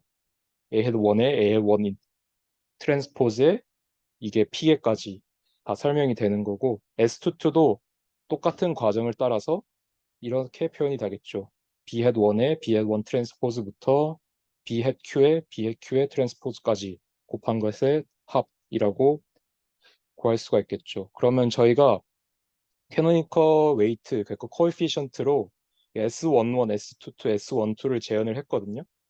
그러면 이제 저희는 그 S11, S22, S12의 에스티메이션을 이제 구할 건데 제가 그거 거기 앞서서 일단 에스티메이티드 샘플이라고 하는 것을 말씀드릴 건데 이 X1 틸드라고 하는 것은 R계 캐노니컬 코에피션트와 R계 캐노니컬 베리어블을 사용해서 재현을 한 X1 값의 에스티메이션이라고 보시면 되고 X2 틸드는 B1 햇의 그 B 캐노니컬 코에피션트를 활용해서 얘를 X2 틸드를 재현을 했다. 얘는 R계의 값을 활용해서 재현을 했다라고 보시면 될 것 같습니다. 이게 왜 R계로 재현을 했느냐? 제가 앞서서 말씀드렸던 대로 이 R계, 그러니까 저희가 차원 축소를 해야 하니까 일단 R계를 어떻게 선정할지 모르지만 이 R계를 이미 선정을 했고 얘를 평가를 할 때 레지듀얼 매트릭스를 활용해서 이 값이 굉장히 작게 된다면 우리는 제대로 그 선정을 했다라고 볼 수가 있겠죠. 그래서 estimated covariance를 구하게 되면 얘 아까와 다른 점이 얘는 P까지 구했잖아요. 근데 얘는 R까지 구하는 거거든요. 왜냐하면 estimated covariance 같은 경우에는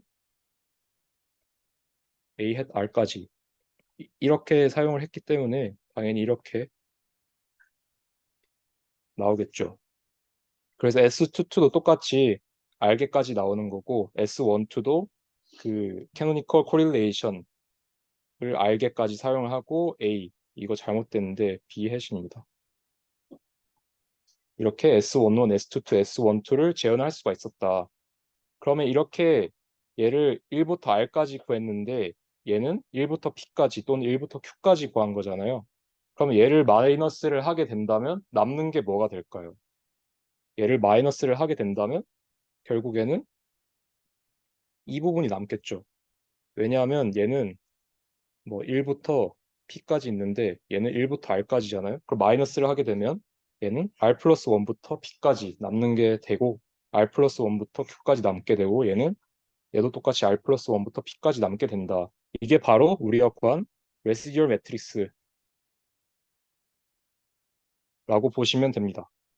그래서 우리가 실제 값과 이게 실제 값이고 얘가 estimate 된 S12 해시인데 S12 틸드라고 할게요. S12 틸드인데 얘 차이가 결국에는 우리가 구한 그 에스티메이션이 실제 값과 얼마나 가까운지 나타내주는 그 하나의 지표라고 보실 수 있잖아요.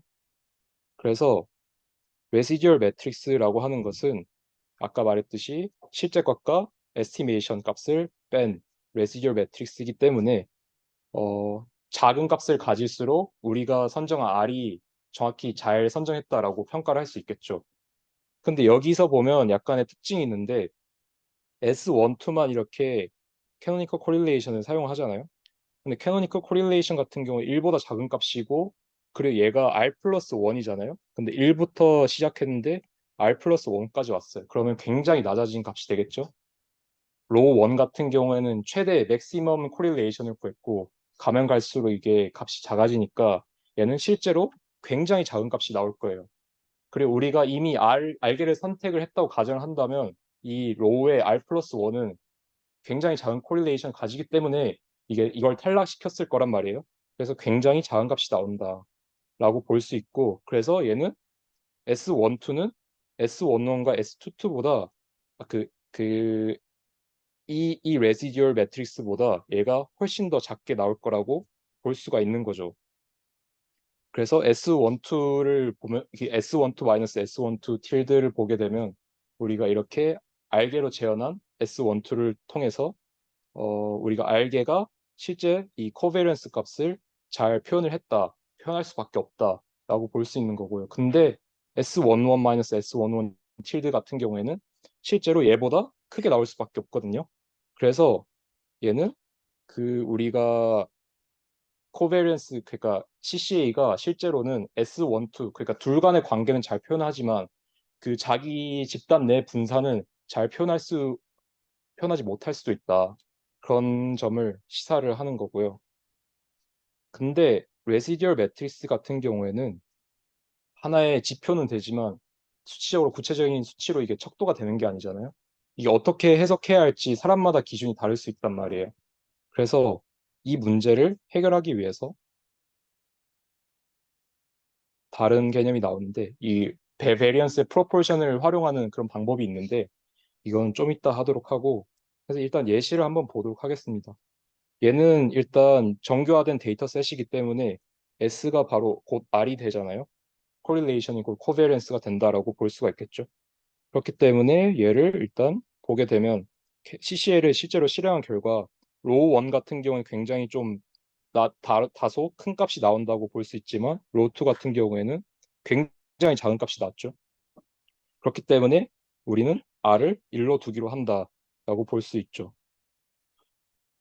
실제로 A 햇을 구해서 A 햇 인버스를 구했더니 이렇게 나왔거든요.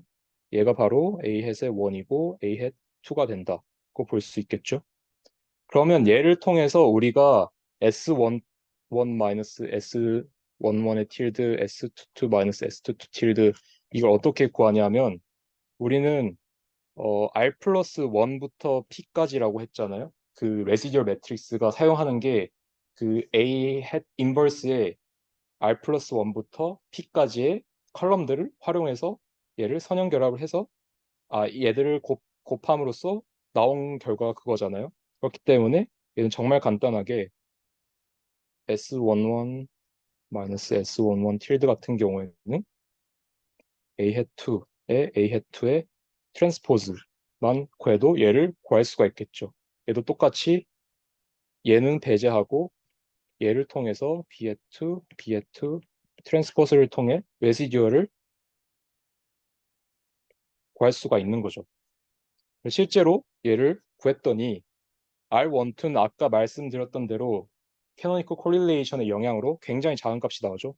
왜냐하면 우리가 로우 1은 0.6 몇으로 굉장히 좀 다소 큰 값이 나왔는데 얘는 로우 2 같은 경우에는 0.057 이렇게 굉장히 작은 값이 나와서 어쩔 수 없이 얘는 굉장히 작은 값이 나올 수밖에 없다. 그래서 우리가 실행한 CCA는 그 두 셋 간의 관계는 잘 표현할 수밖에 없다라고 할 수 있죠. 근데 R11 같은 경우에는 보시면 0.45나 마이너스 0.2나 이렇게 다소 큰 값이 나온단 말이에요.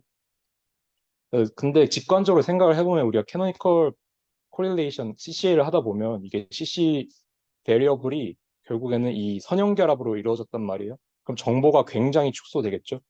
정보가 굉장히 축소됐기 때문에 이런 결과를 낼 수밖에 없다. 이 베리어블, 집단 내 베리어블을 잘 설명할 수가 없을 수밖에 없다라고 볼 수가 있는 거죠.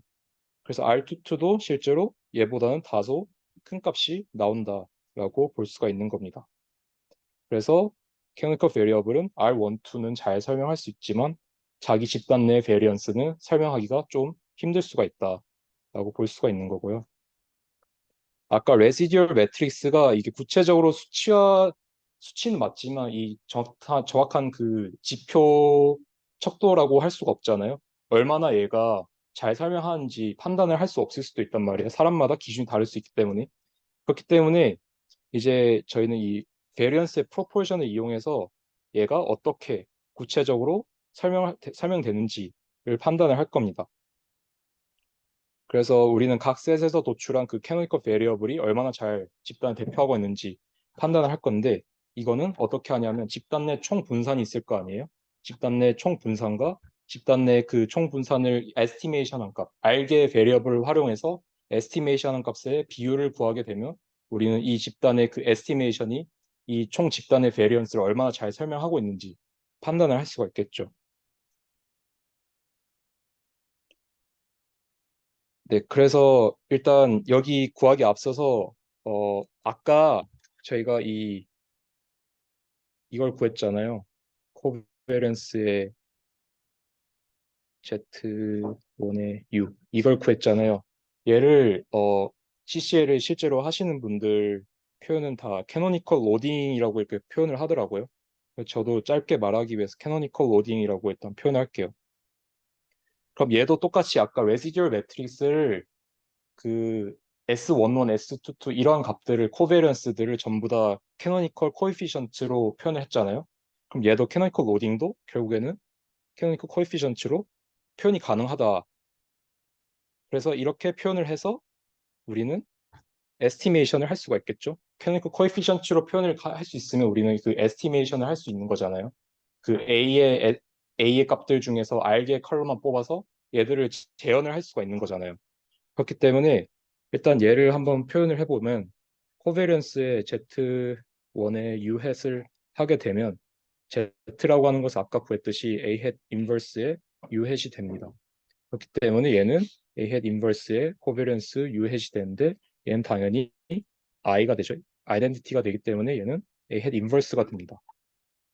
근데 이 값은 여기에 보이는 대로 캐노니컬 로딩들이 각 값들이 이렇게 나오는 거거든요. 이게 첫 번째 이 컬럼들은 첫 번째 정준 변수에 대해서 캐노니컬 베리어블에 대해서 이 각각의 Z1부터 ZP까지의 그 코베리언스를 구한 거고 얘는 세컨드 캐노니컬 그 베리어블에 대해서 Z1부터 ZP까지 구한 게 되고 이렇게 얘는 P번째 캐노니컬 베리어블에 대해서 나머지 그 자기 셋의 캐노니컬 이 U라고 하는 게 Z1에서 나온 Z1의 선형결합이잖아요. 그러니까 자기 셋의 그거를 코베런스를 표현을 해주는 겁니다. 그래서 B 햇 인버스 역시도 똑같이 표현이 가능하겠죠. 이렇게 얘는 V1부터 V1과 Z2 간의 캐노니컬 로딩을 구했다. 보시면 될 것 같고 그러면 이렇게 의문점이 있는데 그러면 얘를 곱하게 되면 어떻게 될까요? 이 곱해서 트레이스를 취하게 되면 어떻게 되냐 하면 얘들이 제곱된 거잖아요. 이게 다 제곱이 된 다음에 더해지고 얘가 제곱이 된 다음에 더해지고 얘가 제곱이 된 다음에 더해지고 그러면 전체 캐노니컬 로딩 그러니까 이 집단 U1과 U1이 나오게 된 그 Z1과의 그 관계를 모두 다 더한 게 되는 거잖아요. 그래서 얘를 총 분산이라고 합니다. 근데 얘는 R11이 되겠죠. 아까 구했잖아요. 이 R11이 된다고. 그래서 얘는 R11이 되는데 얘는 이렇게 캐노니컬 코에피션트로 재현이 가능하고 얘가 결국에는 P가 나온다. 이 P 값이 나오는 게 의문이실 수도 있는데 우리가 R11이라고 하는 게 그 얘가 스탠다드아이즈 되었기 때문에 R11이라고 하는 게 이 코릴레이션이잖아요. 이 코릴레이션을 자기 자신과의 코릴레이션 당연히 1이죠. 자기 자신과의 코릴레이션이 당연히 1이기 때문에 얘가 바로 이 전체 P개의 로우가 있잖아요. 그래서 얘를 다 더하게 되면 당연히 P가 나온다. 그래서 집단 내 총 분산은 이게 P가 된다라고 볼 수가 있는 거고요. 이 R22 같은 경우에는 이 Q개의 로우가 있잖아요. Q개의 로우가 있는데 이 Q개의 로우가 있기 때문에 집단 내 총 분산은 Q가 된다라고 표현할 수가 있겠죠. 그리고 이제 에스티메이션을 할 건데 에스티메이션 어떻게 하느냐? 또 R개를 활용해서 에스티메이션을 할 수 있잖아요. 그래서 여기서 P개를 사용하는 게 아니라 여기에 R개까지만 사용을 하는 거예요. 그러면 얘를 아까 이게 제곱해서 더하는 게 다 총분산이라 했잖아요. 그럼 R개까지만 제곱해서 더하게 되면 우리가 에스티메이션한 분산이 되겠죠. 에스티메이션한 집단 내 분산이 되겠죠. 그렇기 때문에 얘는 이러한 값이 나온다. 그러니까 A1부터 AR까지 얘를 내적한 거를 다 더한 것이다. 얘들을 곱해서 더한 것이다. 라고 볼 수가 있는 거죠. 그래서 얘는 실제로 이렇게 좀 다소 복잡하게 표현이 됐는데 실제는 여기까지 값을 알게까지 값을 다 제곱해서 더한 거다라고 보시면 됩니다. 그러면 이제 프로포션을 구하면 되겠죠. 정말 쉽게도 얘는 R 셋 1에 대해서 프로포션을 구하게 되면 R11의 트레이스 분의 2게 되는데 그러면 얘는 P분의 이 값이 나오겠죠. 실제로 이렇게 구할 수가 있습니다. 그래서 이 값이 뭘 의미를 하느냐? 이 토탈 베리언스와 에스티메이트된 베리언스의 비율을 의미를 하는 거잖아요. 그러면 그 R11에 대해서 진행한 이 프로포션 같은 경우에는 그 Z1, 그러니까 Z1에 대해서 이 케미컬 베리어블이 어떻게 분산을 잘, 알게의 케미컬 베리어블이 어떻게 잘 설명을 하는지 그걸 의미를 한다고 보시면 될 것 같고 그리고 또한 얘가 캐노니컬 베리어블이 그 알게로 축소가 된 거잖아요. 차원 축소를 했으면 이 집단을 잘 설명을 해야 할 거 아니에요. 이 값이 높게 되면 우리 차원 축소한 값이 이 설명력이 높다. 각 셋을 잘 요약을 한다라고 볼 수가 있고 근데 얘가 한계가 있는 게 뭐냐면 우리 R12에 대해서 재현 안 했잖아요. R12에 대해서는 구할 수가 없거든요. 얘는 그래서 집단 내 분산에 대해서 이게 판단하는 척도다라고 볼 수가 있고 근데 R12에 대해서는 신경 안 써셔도 되는 게 R12는 어떻게든 설명을 잘 할 수밖에 없거든요. 아까 봤듯이 캐노니컬 코릴레이션을 곱해주기 때문에 그 레시듀얼 매트릭스를 함께 보게 된다면 굉장히 작은 값이 나옵니다.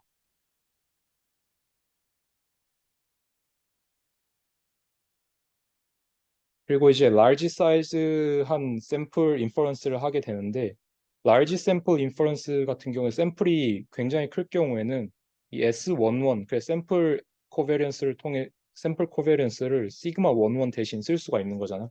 샘플이 굉장히 크게 된다면 이러한 의미에서 이 부분을 활용을 할 건데 그래서 이게 R에 대해서 다각적으로 바라보는 마지막 부분인데 이 첫 번째가 아까 구했던 레시듀얼 매트릭스가 되겠죠.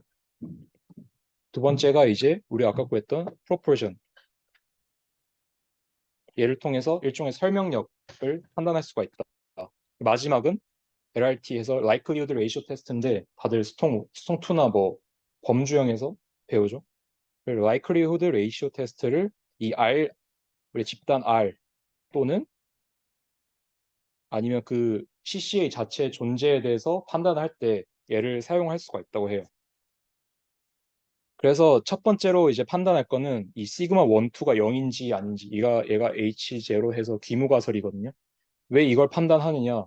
시그마 1, 2가 제로가 된다는 것은 두 셋 간의 코베리언스, 코릴레이션이 아예 없다라고 하는 거잖아요. 그러면 CCA를 할 이유가 전혀 없게 되죠. 그래서 CCA를 실제로 할 때는 이 부분을 먼저 판단을 해야 한다고 봅니다. 이게 실제로 시그마 1, 2가 0인지 아닌지 여부에 따라서 CCA를 실행하고 그 다음에 이제 CCA를 실행을 한 다음에 얘가 알게 변수로 축소를 한 다음에 이 알게가 유효한지 판단을 하는 과정이 필요한데 얘를 확인하기 위해서 likelihood ratio 테스트를 진행합니다. 얘는 저희가 배운 대로 마이너스 2의 로그 likelihood죠. 세타 제로 마이너스 로그 likelihood의 세타 햇이 되는데 얘가 카이 스퀘어 따른다라고 할 수 있습니다. 카이스퀘어를 따르는 게 아니라 그 점근적으로 따져 어심토릭하게 따르죠. 그래서 이 로그 라이클리후드의 세타 제로 이게 뭐냐? 귀무가설 하에서 우리 파라미터가 어떻게 우리의 가설이죠. 그리고 얘는 세타의 시라고 하는 것은 우리 에스티메이션 된 값이라고 보시면 되는데 얘가 자유도가 있는데 자유도를 판단하는 방법이 있기는 하거든요. 얘가 만약 세타 제로라고 하는 게 만약에 이거 넘어갈까요 그냥? 이 자유도는 솔직히 이게 이해하기 어려운 개념이라서 넘어가는 게 좋을 것 같고 실제 스태티스틱, 캐스트 스태티스틱 같은 경우에는 이러한 값이 나온다고 하거든요. 이러한 값이 나오는데 결국에는 이게 마이너스 n의 로그 썸 1 마이너스 로우 i의 스퀘어가 된다라고 보시면 됩니다.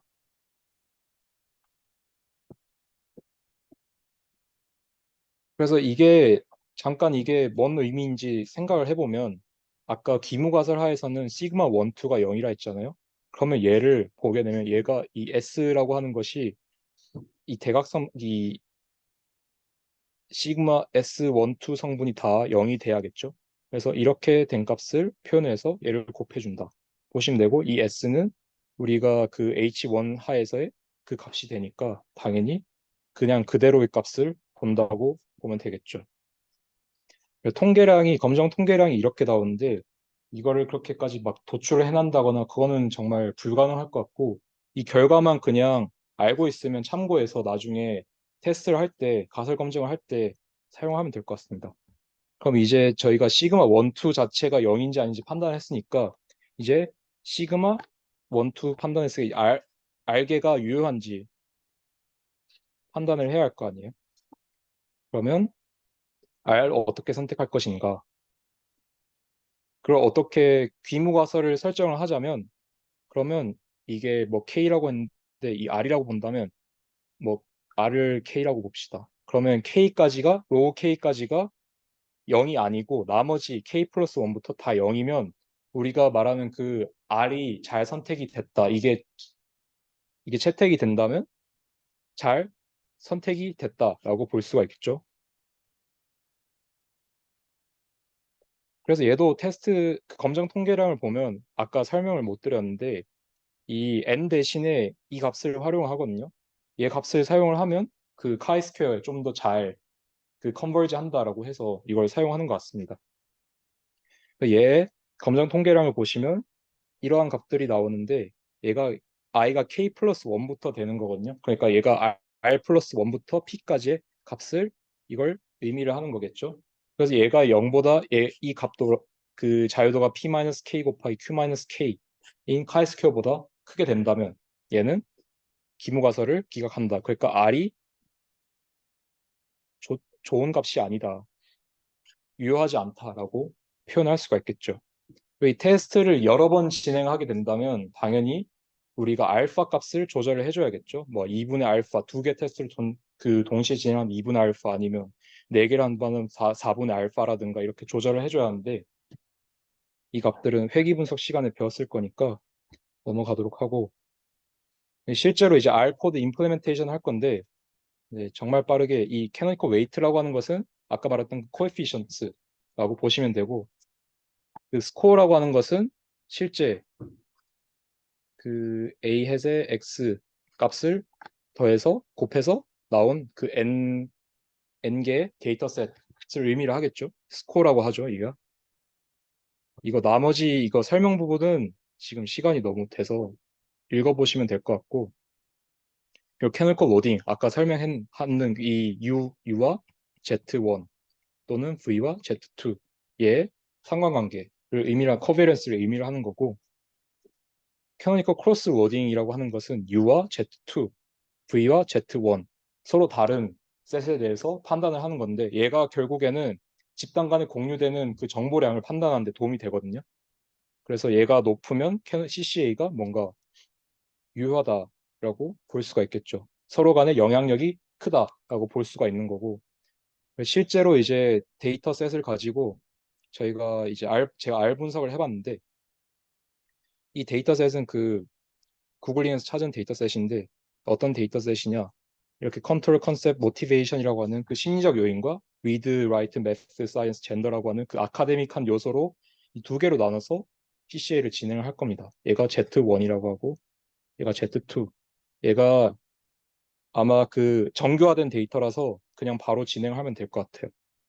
그래서 실제로 이걸 플로팅을 해본 거고 상황하게 좀 나오죠, 서로. 근데 얘는 잘 모르겠어요.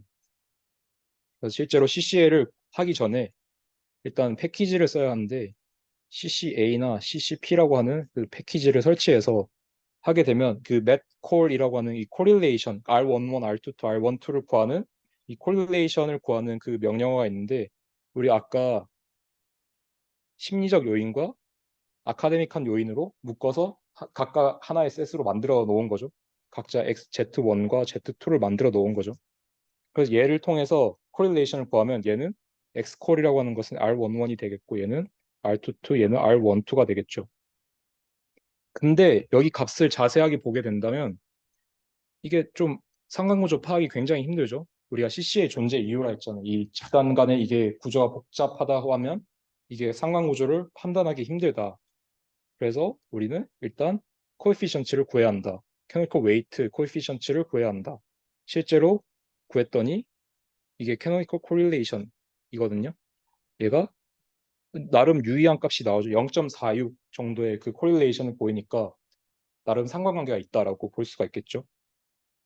얘 코에피션트를 구하는 방법은 이게 CC1에 이런 그 요소가 있거든요. 이걸 활용을 하게 되면 이런 X 코에피션트는 AZ가 되고 얘는 BZ가 된다라고 볼 수가 있겠고 얘를 정교화하는 방법인데 정교화가 안 됐을 때 정교화하는 방법인데 이 AZ라고 하는 것을 A의 V1 2분의 1이 되는 걸 알고 있기 때문에 이렇게 정교화를 그냥 제가 이거 코드로 그냥 바꿔서 변형해서 나누는 것이라 보시면 됩니다. 이거 나중에 읽어보시면 좋을 것 같고 그리고 캐노니컬 로딩도 어떻게 하냐 얘는 compute이라고 하는 명령어를 사용하게 되면 얘가 Z1과 Z2와 CC1이라고 하는 게 우리가 어떻게 했냐면 CC1이라고 하는 것은 CC에 Z1과 Z2를 하면 이게 자동으로 CC의 결과가 나오는 거거든요. 얘가 CC, Canonical Correlation 객체가 된다. 보시면 되고 여기 안에 데이터가 다 들어있거든요. 그래서 여기에 CC 객체를 집어넣게 되면 이게 Canonical Loading 그러니까 집단 얘가 Canonical Loading이 되는 거고 얘 두 개가 얘 두 개가 Canonical Loading이 되는 거고 얘가 Cross Loading 이렇게 보시면 되는데 크로스 로딩을 통해서 집단 간의 상관관계를 볼 수 있고 얘는 집단 자체의 설명 관계를 볼 수가 있다. 그리고 마지막으로 마지막은 아니지만 그 likelihood ratio 테스트를 얘는 패키지 없어가지고 제가 구현을 했거든요. 그래서 이걸 어떻게 했냐 그냥 그대로 그냥 치면 됩니다. 쳤더니 R이 이게 전체가 그러니까 H0가 시그마 1, 2가 0인가 했을 때 리젝트 됐어요. 그리고 이 R이 1 그러니까 우리가 캐노니컬 베리어블이 3개가 있거든요. 총 P가 3이에요. 근데 우리가 R을 한 개만 썼을 때 어떻게 되냐? 얘도 리젝트가 됐어요. 얘 값이 크게 났기 때문에. 근데 R을 2로 뒀을 때는 이게 값이 리젝트가 안 됐어요. 그러면 R 개수에 대한 지표가 정해진 거죠. R은 2다 라고 생각을 하고 분석을 진행하면 되겠습니다. 물론 F 테스트도 있다고 하는데 이건 책에 안 나와가지고 얘는 저도 자세하게는 몰라가지고 근데 F 테스트도 아까 유의하게 R이 2라고 이게 값을 나오는 도출을 하는 것 같더라고요. 그래서 한번 읽어보시면 될 것 같고 그리고 레시듀얼 매트릭스 얘가 P가 3이고 Q가 5거든요. 아까 아카데믹이 아까 그 심리적 요인이 3개가 있었고 아카데믹 요인이 5개가 있었는데 그럼 R22의 인버스를 구할 수가 없거든요. R11과 B의 인버스를 구할 수가 없거든요. 그렇기 때문에 저는 그 R11에 대해서만 설명령을 구해봤는데 레시듀얼 매트릭스를 구해봤는데 실제로 굉장히 작은 값이 나왔다 볼 수가 있습니다. 근데 R2일 때 레시듀얼 매트릭스를 구했더니 실제로 굉장히 작은 값이 나왔지만 R1일 때 구했더니 나름 큰 값이 나왔더라고요. 그래서 여기서도 R이 1이 아니다라고 하는 일종의 지표를 제공한다라고 볼 수가 있겠죠. 그리고 마지막으로 이제 설명력인데 이 설명력은 아까 구했던 대로 토털 베리언스 얘는 뭐가 되냐면 얘는 결국에는 3이 되겠죠. P는 3이니까 얘는 이 Q 같은 경우에는 얘는 어, 아, 얘는 3이 되고 얘는 5. 토털 베리언스가 이렇게 표현이 된다. 그리고 나머지는 이 집단 내 그 에스티메이트된 베리언스 구조로 이거를 분자로 둔다 하게 되면 이게 설명력이 나오는데 R이 2라고 뒀을 때 각각의 셋의 설명력, 그 각각의 캐노니컬 베리어블들의 에스티메이션들이 어떠한 설명력을 갖는지 봤는데 R이 2일 때는 0.6으로 굉장히 크다. 그러니까 그 셋 1, Z1과 U의 설명력이 서로 굉장히 높다. 그리고 Z2와 V 간의 설명력도 굉장히 높다라고 볼 수 있는데 R이 1일 때는 다소 낮은 값이 나왔거든요.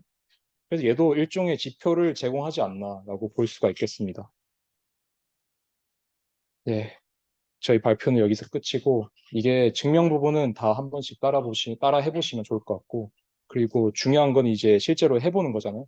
나중에 저희가 이 CCA라고 하는 게 전처리 과정에 좀 중요하다고 하거든요.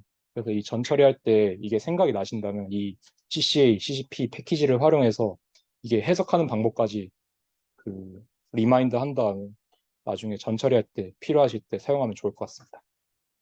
수고하셨습니다.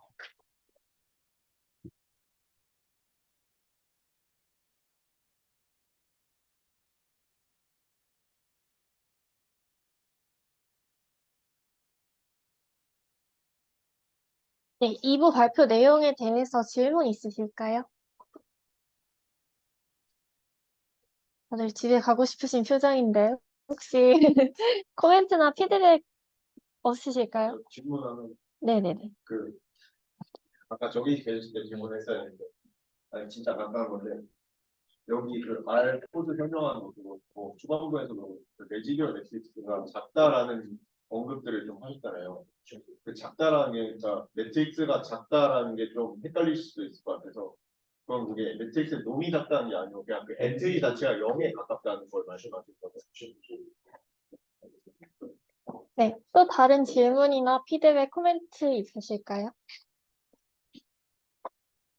네, 없으시면은 오늘 여기까지 하도록 하겠습니다. 오늘 발표 준비 진짜 꼼꼼하게 해주셨는데 너무 수고 많으셨습니다. 감사합니다.